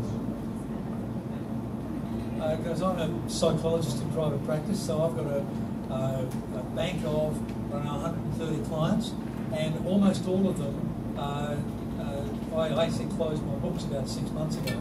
So these are people that I've had a reasonably long association with for 6, 12, 18 months on average. 60% of them are unvaccinated. So do your own straw poll. I mean, just ask around. And these numbers are bullshit. I mean, 30% sounds low to me, but 40% is high. Mine is a moderately representative sample, and I mean, these people have got no percentage in bullshit me. And the only reason I know they're unvaccinated is because I've declared to all of them my status as an unvaccinated person, and that my right to provide registered psychology services to them ends on Saturday. And they're all saying, well, we'll keep coming back to you even if we don't get Medicare. So, my income's going to fall off a cliff. I won't be charging my Medicare pays me. But do your own stats. Don't believe the fucking government. Jeez, I'm sorry if this gives you.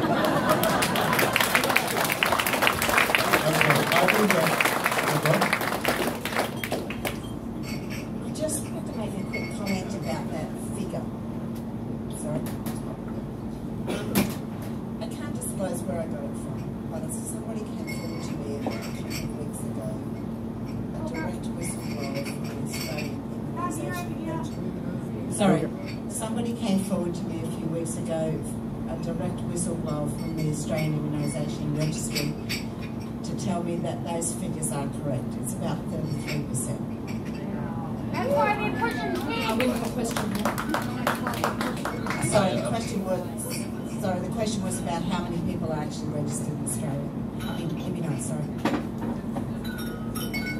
Yep, that's good. This isn't so much a question, but for anyone who's interested in getting well equipped with the common law, I have a box of Bibles here. If anyone wants to come and see me afterwards. Yeah, very much. Yeah. Thank you. Okay, just moving on. We've got Marilyn and David. Sorry, while I'm over here, one question. Just appreciate the medical gentleman there, because there's a real issue in the private medical sector. We've had 3 instances in this week where we have been told that there will no longer be treatment for unvaccinated patients in our clinics.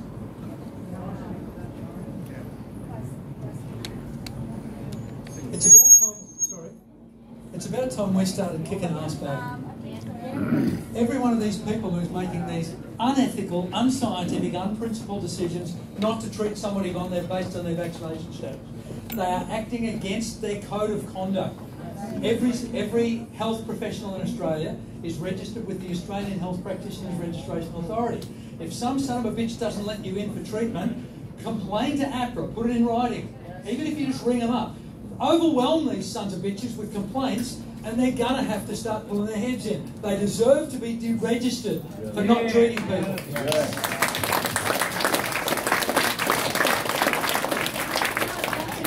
Marilyn and David? I've had a single vax, unfortunately. I had a Pfizer a couple of weeks ago, and had a few funny feelings. So on Sunday, I ended up going to, I've got private health, I might say, but I've had no value from it. I ended up going to emergency at Ipswich Hospital, and I had chest pain, I had a few ECGs, I had a few blood tests to see if I had a heart attack. Anyway, no one quite knew what it was about, so they said, oh, well, that's okay, you can go home. And I said, no, I did say that this happened a day or two after Pfizer. Is that on my record? And the nurse discharging me said, oh, yeah, it would be. And I said, look, before I leave, I'd actually like you to check that. Oh, no, it's not there after all. Okay, can you put it? Then I spent a couple of days at PA having a few checks for pulmonary embolisms and more heart things and what have you. And from nurses to cardiologists to every person I dealt with, they said, boy, we don't know what's causing this, it's funny, but it's not Pfizer. And the cardiologist said, boy, oh boy, this just happened a couple of days after I had my shots. Yeah, look, lots of things can cause it. Pregnancy, and I'm saying, yeah, right. All sorts of things. Anxiety. I said, I'm pretty pragmatic. I feel really relaxed in your competent hands. And she said, but no matter, it's not Pfizer. All anyone would say was that. Today then, I went to my usual GP at New Farm to get a referral to a cardiologist. And he said, did you want to have the vaccine? I said, no, I wanted to visit my son in the Territory. Of course I didn't want to have it. He said, oh, did you read about it? Did you look up on Google before you had it? I said, well, I'm not a half-wit. Of course I wanted to know which different ones there were and to know about it. And he said, well, look, you probably shouldn't worry too much. I'm a doctor. And I went, yeah, that's why I'm here. I'm a doctor. I'll worry about that. He said, you pay me, and I know all those things, and you can relax. You don't have to worry about that. And if I do something wrong, you can sue me. And I thought, yeah, if I'm alive. So don't worry about it. And then further, he went on to say, because I had an ultrasound to see if I had a DVT, he went on to say, look, from here on, I don't want you to read any more about the vaccines, and I don't want you to talk to anyone else about your health except your doctors. That was at Merthyr Clinic at New Farm. You're allowed a second opinion. Goodbye, Merthyr. Could I just share a little story with you? And that last year, July, I had an uncle who passed away. He took sick and he went into hospital, and they had no idea what he had. This was in Melbourne, July last year, and they did a COVID test. He didn't have it. So his two daughters tried to go and see him. They said, well, you need to have the nose swab, which they did. They didn't have it. But they still relented it because of the lockdowns in Melbourne, etc., for them to go and see him. On the fourth day, they said, we have a feeling your father could pass away. He's really sick. So they got special permission, but they asked the question, has my father got COVID? They said, no, we did another check. He didn't have it. We don't know what he's dying from. So they had to have another swab up the nose. But anyway, they did get to see him for an hour before he passed away. A week later, one of my cousins, it's one of the daughters, got a phone call from admin at the hospital. The woman's apologised for the death of her father. And she said, how are you situated for your father's funeral financially? She said, why is that? She said, oh, we're prepared to give you funding for it. And she said, oh, what's the catch? He said, well, you're aware that your father didn't pass away from COVID? She said, yes, I am. She said, well, if you sign a waiver saying that you did, we'll give you finance towards it. And she said, so how much? And they said, we'll give you $9,000. Oh my God. She said, so how much do you get? I said, we get $19,000 for the COVID vaccine. And she said, are you prepared to sign the waiver? She said, no, this is completely dishonest, it's wrong. I'm going to take it further. She said, good luck under emergency procedures, no, this is recorded. Good luck. She said, I'm just offering it, prepared to accept it or not. How far and wide has that been spread, Tom? Have you spread that pretty far and wide? Like, this isn't just the 100 people you've not just shared that with? I want you to know, other figures falsified. Yes, they are. That should have been shared fucking They're telling a year ago. lies. The truth does not And fear yet at the scrutiny. WHO, you've got 2.5 million adverse reactions, and that's what's recorded. Can you imagine what's not recorded? Just ask that question of people. Do you know of anyone who's had COVID? Any friends? None of them. Ask them, do you know of anyone that has died from COVID? Not directly. No. Ask them, do you know of anyone who has actually died from their vaccinations? Yeah, I know three people who have. And ask them a question, do you know of anyone who's had reactions? actually put them in intensive care. Yes. Lots I of know people. personally 17 people in intensive care, some are still in there after months. That's lies, okay? Hi, my name's Sebastian. I have a small business called Local U, Local Ipswich, and I'm also an employee of the Department of Communities. My mate here and I were officially on stand down as of 12:01 a.m. tomorrow morning. First of all, I just want to say I don't know where I stand as a business, as a courier, as a sort of a pseudo handyman, where I stand with the vaccine. I've gone into all sorts of places. I do jobs for Autism Australia. I've been into nursing homes, all that sort of stuff. I'm happy to avoid those places. And how I answer the couple of customers or potential customers who have asked me if I've been vaccinated, I just say, I have a do not ask, do not tell policy. Take them as you will. One of them happy to use me, another one didn't, that's fine. But I was very interested in listening to you as a disability carer for the Department of Communities. We have never been a health city. We don't have the same award, we don't have the same recognition, we don't have the Southern Sacrifice package, we have nothing like that. Now all of a sudden, we are a health setting, we're mandated, and now I'm on stand down and I'll be threatened with disciplinary action apparently as of the 17th of January if I do not comply to their direction of the choke. So it's a really big eye, and I've always been suspicious. I was going to wait for the Novavax and Covax, but because it's non-mRNA, but I'm still suspicious of that. So it looks like I'll be walking into Centrelink because my business does not pay my bills. I've got a family to support. It doesn't pay that great, or I would have quit my job years ago. But for anyone who is here as an employee rather than an employer or both, you can go to Centrelink, but do not quit your job. I've learned not to quit your job, not to say you've quit your job or that you've lost your job, but to tell them you're on stand down and you will still be supported by Centrelink on that basis. Yeah. That's really important. That's right. That's really important. You've got to understand that. And I just want to thank everyone here. And I agree. I wasn't sure about the low numbers, the 30%. Only being vaccinated, I knew it wasn't as high, but that is really promising. That goes to show that a lot of businesses that are ignoring this and will comply with the show directive, they will suffer. And I am convinced that a lot of companies or businesses will start non-compliant or being non-compliant as time goes on. That's all. Thank you. John, Fleur? Have we got a Fleur? Yep, at the back there. Right. Jonathan again? Yep. Where's Flo? Is there a Flo? Over there. Yeah, these will be from over there.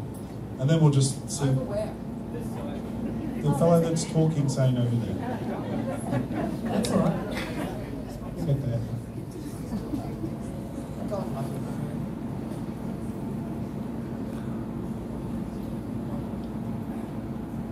Alright, so it's just a question about the laws, actually.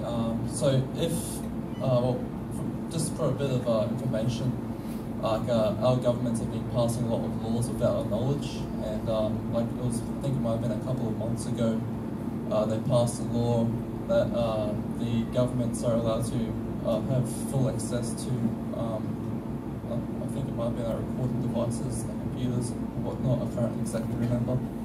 But if the government is allowed to make up laws whenever they want, and without our knowledge or consent, then what can we do about it? That if it's a corrupt government? Definitely. I mean, it's a hard slog. We've got a big fight ahead of us.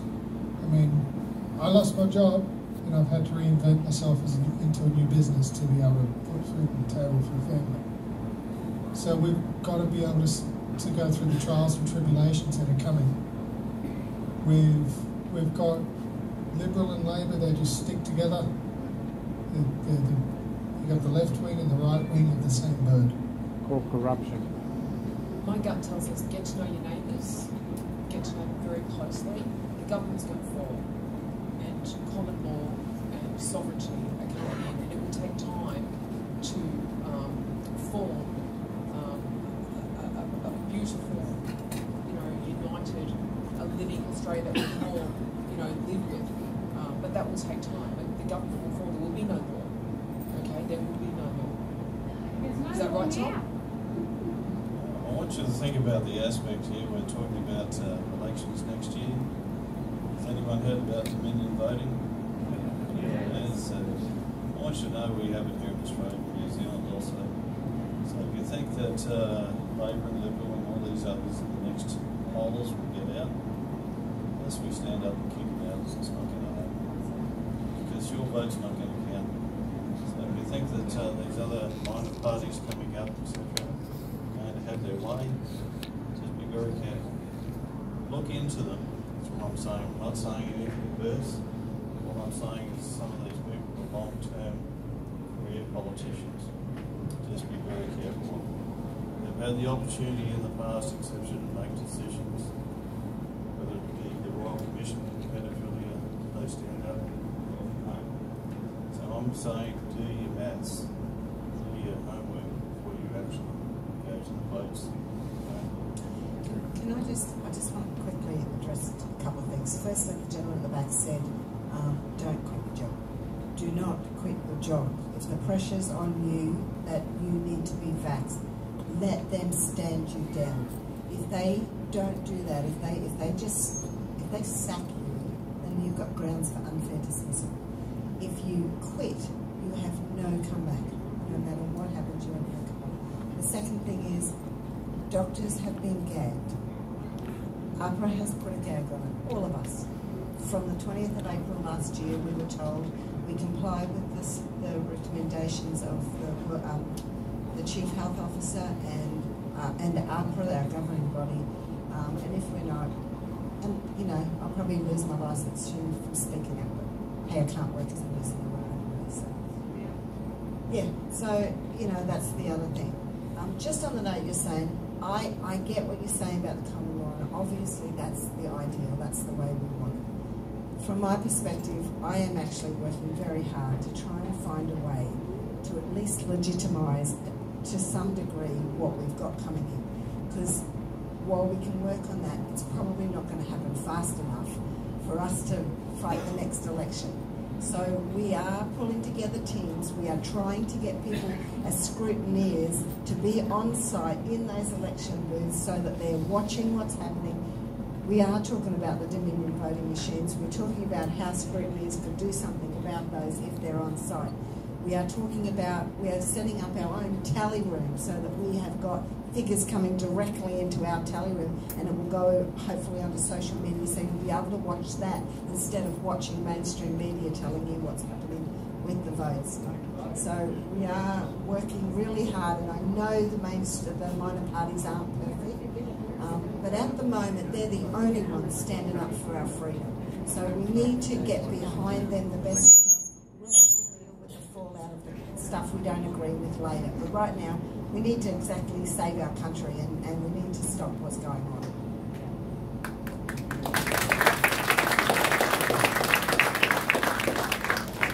Did you want to respond to that, Tom? You're right. Okay, Dick, over here.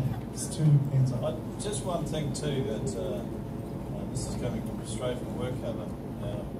WorkCover have about 340 on the average claims a day. That's all sorts of things, etc. Now I want to let you know that if you have friends, etc., who are threatened with losing their jobs and that sort of stuff, tell them to go to the doctor. They want stress relief, whatever. Just tell them I'm under stress, I can't sleep, I can't do whatever, etc. So what happens is it becomes a WorkCover claim.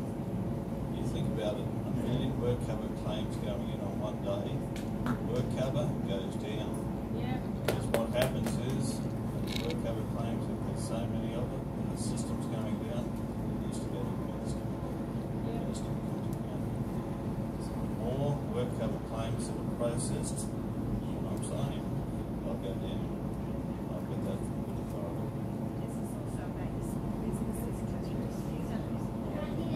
If you have employees who are being vaccinated and they get an adverse reaction or are damaged in any way, they can bring work cover claims against your business. So you will be up for the extra fees, you will be up for the end result of that. I just have a question for Deirdre. I have a couple of questions, but I'll just do one at the moment. Last week, and I can't remember who he was, it was one of the health officials in Queensland, was on the Today program, and they were talking about the statistics of Omicron coming in. And every time I've looked at the statistics on Queensland Health, it says, and it's still been there for 2 years, that we had 7 deaths. And I don't know whether he slipped up or what it was, but he actually said that we have not had any COVID deaths ever in Queensland. So the answer to that. So what are the 7 deaths that are on the stats? I actually can't tell you what those 7 deaths are, but they're the only ones they're admitting to that they would say was directly responsible. COVID was directly responsible for them. The others, they're just saying they had COVID, which is interesting because they've actually flipped what they did before and said, oh, well, you know, those people did die of COVID. It doesn't matter that they have adverse reaction, but it doesn't matter they had comorbidities. They actually died from COVID. Now they've turned the tables around and they're saying the exact opposite to that. Because we also saw that doesn't match the TGA website, by the way. Yeah, and a couple of weeks before that, my husband and I saw a news item from New Zealand where a gentleman had been, it was like a drugs-related thing, he'd been shot in his own driveway, but it came up as a police investigation into a COVID death. And the reporter actually said that, coming down from the World Health Organization, that regardless of what they died from, if they are discovered with COVID, it's recorded as a COVID death. So this health official from Queensland has now conflicted himself by saying that we've never had any COVID deaths in Queensland ever, and yet on the website there's 7 COVID deaths. My response to that is to be able to lie, you have to.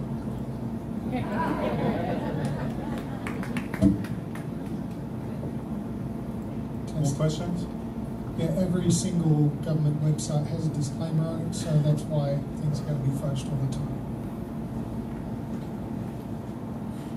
Thank you. My name's Costa. Don't ask me what business I own.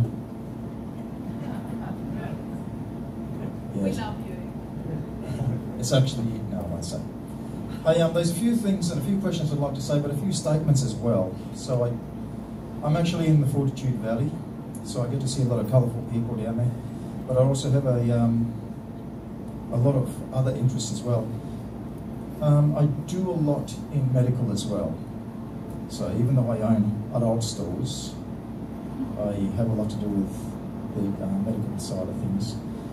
IgG serology tests, they're very, very accurate nowadays.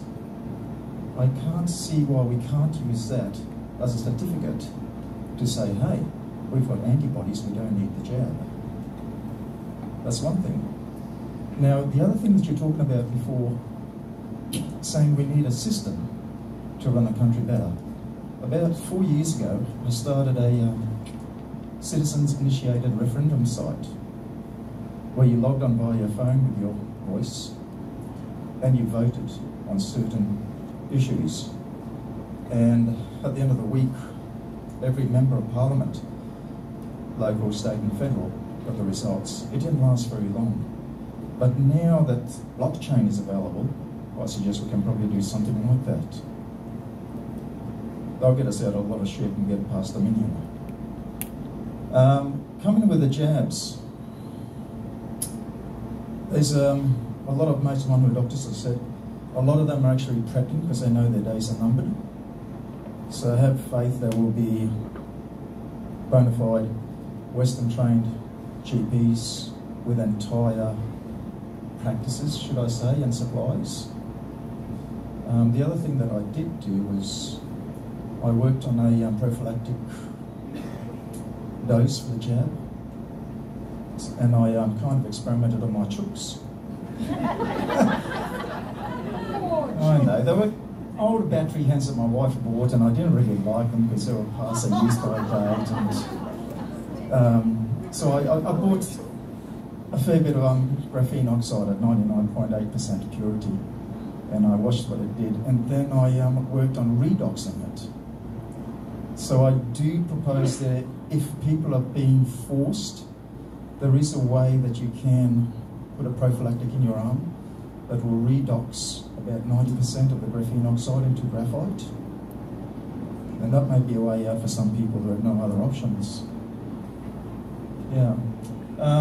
I sent some letters off to the government saying thank you for your offer to me to enforce your so-called mandates, but you have failed to provide me with a letter of employment. You have failed to provide me with any form of insurance or super, and they haven't got back to me. It's tacit acceptance. Yeah. Now, also, there's a couple of mates and I very passionate about this, and there's a barrister and a heap of other mates, and we've got one guy who's a JP, and he's done a fair bit of work, and this is probably for the legal eagles here. He has come back to me and said that he's quite happy to sign arrest warrants, and he's got 6 people here in Brisbane in his sights.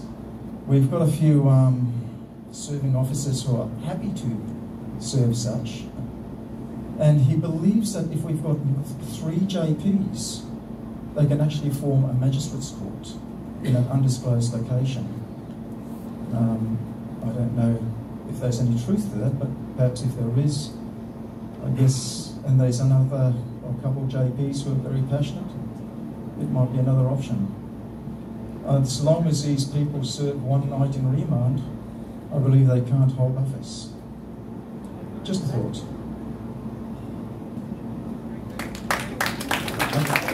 There's a fellow here, I'd like to say a few words. He's from the Common Law Earth. Yeah, I always say Common Earth. And he's a sheriff, so he's got a few things to say. Our next meeting, we're going to go a little bit more in depth about, and he'll explain. Anyway, here we go. I'm a sheriff,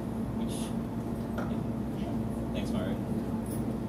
Thanks, guys. This is amazing what we're doing here, and it's so important what's happening to us as people. We're not people, really. We're human, we're flesh and blood. And what's happened is every country on the planet used to be flesh and blood, red flesh and blood. And that's the flag that we planted, red flag. That's the seal on one sworn oath. It's red. What's happened? There's only 4 red countries left on the planet. 3 really. The 3 red ones are Iran, North Korea, and Cuba. See, all the other countries have war to get the blue. Blue is maritime law on the land. So you look at the blue flag, that's not our flag. Our red flag is our flag, and that's the flesh and blood. So when you swear an oath, you swear to protect the people, and the people are the power. Getting the gentleman's about a court, we can establish court right here, right now.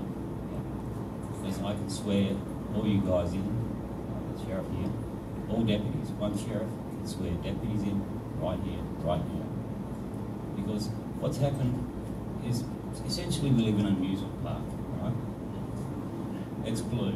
Everything's blue. They give us tickets to be blue. Everything's blue. Iran don't. Cuba don't. They're in a red amusement park. In that red amusement park, we write the tickets. The cop gives you a ticket. You only accept it because you know no different. Okay? No is the most powerful word you can have. And having the badge gives you honour and authority over any corporate entity on this land. So, Gough Whitlam assumed 14 possessions in Parliament on New Year's Eve, on Christmas Eve, on 1972. and his best buddy assumed 15 positions. That's how they got it in. He was the treasurer, prime minister, he was everything. Oi, oi. There was only two voices heard that night.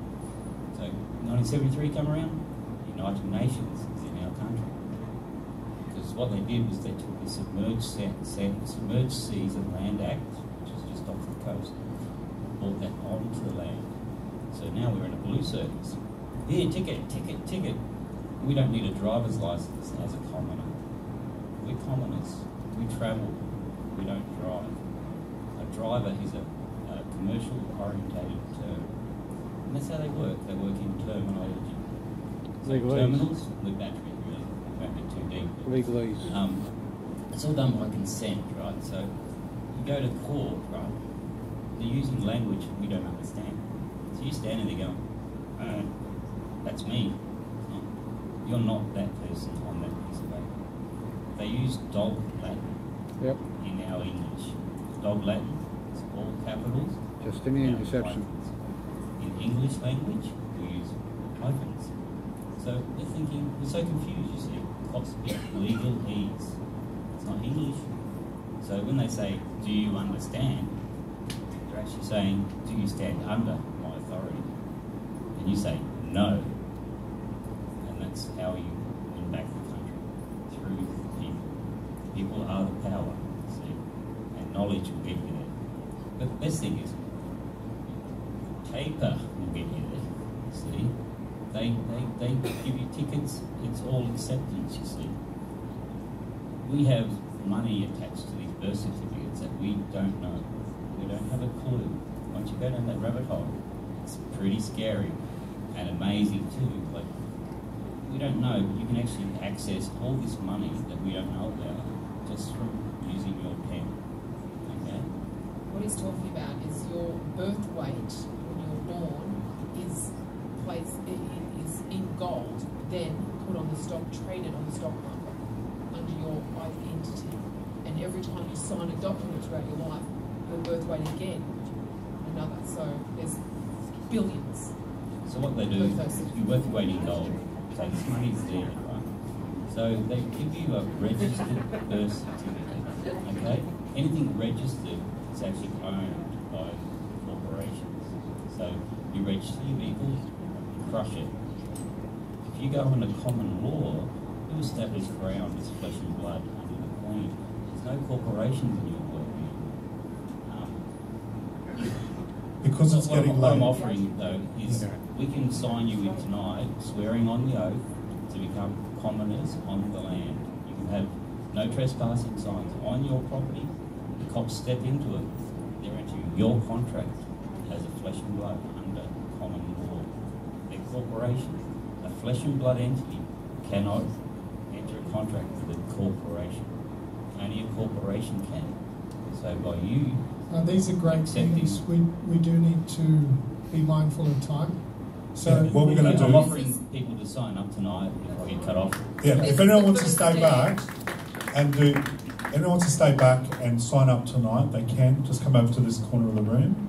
We will be having another meeting going in depth with these gentlemen about their organisation and how you can join and all that sort of thing, which I personally will be doing. But it may not be for everyone. It is lawful what they're doing. It is it's based on our constitution. Yeah.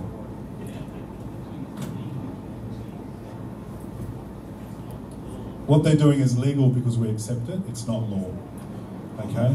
So we're going to be having a meeting about this particular, because this is a whole meeting all in itself. This is an assembly all in itself. So Tom will be here, I hope. Would you like to come along for that? Yes, he has no choice because he's in front of a group of people. But anyway, we're going to get into that. There's a lady, she's had her hand up all day. Dee, where are you? Where's the mic? Okay, so because it's past 9 o'clock, a lot of you want to get home and everything, so I'm just going to keep things moving. Thank you so much for coming. Sorry guys, I have to run. That's all right. Thank No you. worries. I'll just... Oh, hang on, she wants it. She's on. Just a question from Is Red Union taking on sole traders? Yes, they are. So that's what they're creating. So they are going to be, and they're taking expressions of interest right now on their website. So if you go into Red Union, you'll be able to put your expressions of interest onto that. Yeah. It hasn't officially opened yet. They're doing all the work behind the background. So, but it will let you know. Keep an eye on the Cousin Mia page. So any updates we'll be putting on there, and also we'll be posting when the next meeting will be, which I'm thinking will be after New Year's. Christmas is coming up next week, so. In terms of my position, sorry, so I'm actually a family daycare educator that contracts with an umbrella organisation. So I'm in an education facility, but basically my umbrella organisation is one of the shots. So I don't know, because they've said by the 17th you basically have to take leave. There's no such thing as leave as a sole trader, as you would know. Yeah. So are you running the business yourself? Yes, I have an ABN. Excellent. So under the law of Australia right now, you can now go and have an agreement between yourself and another man or another woman and create your own business, and you tell that person that you're not registered. And if they agree that you're not registered and they still want your services, you can still work together. Yeah, that's true. So basically become a babysitter. So you become a babysitter at whatever rate you agree with you and your client. And the government has no right to interfere with the performance of the contract. Yeah. And I suppose it's government funded as well, so most parents wouldn't be able to afford. A lot of parents in here will be paying full fees. Well, that's true. I have had parents that have done that. And you don't have to take full money. You can take services.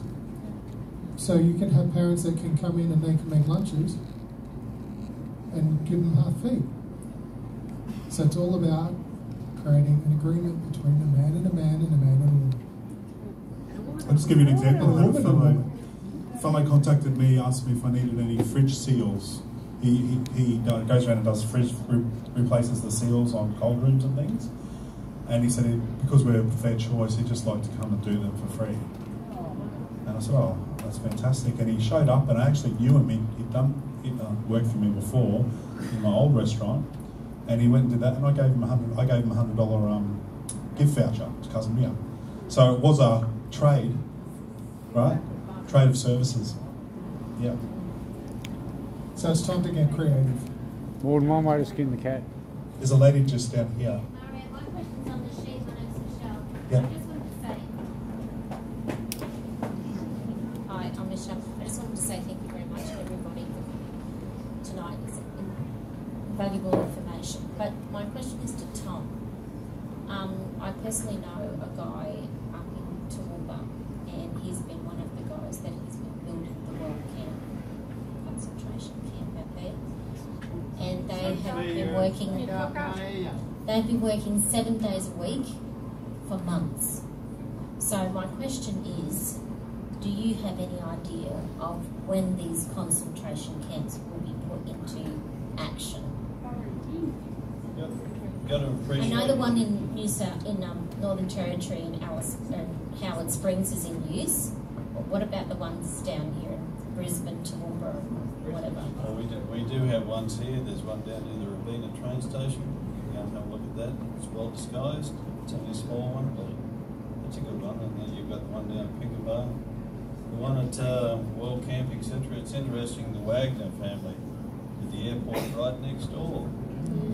And I want you to think about that. Recently they actually said that planes will come into the airport there, etc., but they'll be welcoming Chinese students to come in. So they'll go into the World Camp facility, and there they'll be in quarantine. I want you to think about what students come out of China, CCP. Okay, so I want you to think about that. We're getting sleepers playing here in Australia. Okay, so it's been happening. Okay, Okay, so as far as your question, when you look at the Wagners, I remember on the news when it came up, it said the head Wagner of the family said, we've just won the contract. It was interesting, right in the background, they already had machinery going, and they just won it. Sure. And the question was, how much was the contract worth? He said, I'm not looking to say. Hang on, aren't we paying for it? Shouldn't we know? Okay. So, did you go through all the council? No, it didn't. No. So, yes, they're being built by stealth. And it's interesting, I had a mother and father-in-law who were actually captured by the Germans during the Second World War. And they were shipped, they were actually Russians, but they were shipped back to Germany. They spent 9 months on cattle wagons. And my sister-in-law, she was actually born on one of those cattle wagons. They actually had to stop the train at one stage, and my mother-in-law gave birth, but they just made enough room and she'd be lied down to where they went again. But my mother-in-law, before she passed away a couple of years ago, she said, if you think that humans don't have the ability to treat other humans like animals, think again. She said in the camp where she was, there was a Gestapo woman there, and she actually had a dog, it was a German Shepherd, and she called that German Shepherd Man. The reason why she called the German Shepherd Man is because all of the prisoners were called dogs, and she thought that her dog was higher than they were. But my mother-in-law, before she passed away, she said, we're going to see these things happening here in Australia. There's one gentleman down here on the left here, just had his hand up for quite a while. This will have to be the last one, guys, because it's getting late. And we will be having another meeting. But like I said, if anything in the meantime happens, you need to contact us. Probably the best way would be to go through the website, the email on classaction.com, classactionaus.com.au. And if we need to support you in the meantime between now and the next meeting, just send an email, we'll be there. Okay, and we may have some contact phone numbers as well. With regard to the QR code, it's not easy to find. and with regard to having already had the app and already used it before, am I now bound in contract because I've already accepted that mandate? Can I step away from that? Were you given full disclosure of the contract before you signed it? No. So therefore the contract is now void. Okay, and just a closing point with that, when you were saying before about being charged an extra $20 and then an extra $20, with regards to in any business, if the person next to you is getting charged a lesser price than you, by law, you can be charged the same price that they did. So that they can't charge you more.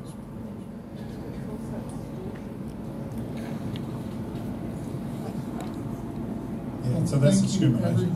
Just remember, by the way, if you do discriminate, if any businesses do not let you in because you're not double vaxxed, then you do have a human rights discrimination case against them. So you can sue them for $66,000. That's what's written into law, and you can sue the business for $66,000, and anyone else who's involved for $66,000. So that the reason it's $66,000 is because it's. 666. No, it's, what is it? The weight of silver or something. 3 something of silver, but that's written into the Constitution. So you can actually sue them, and people will be suing. I will be, okay? And I've already got a case running against Heritage Bank, just so you know. All right?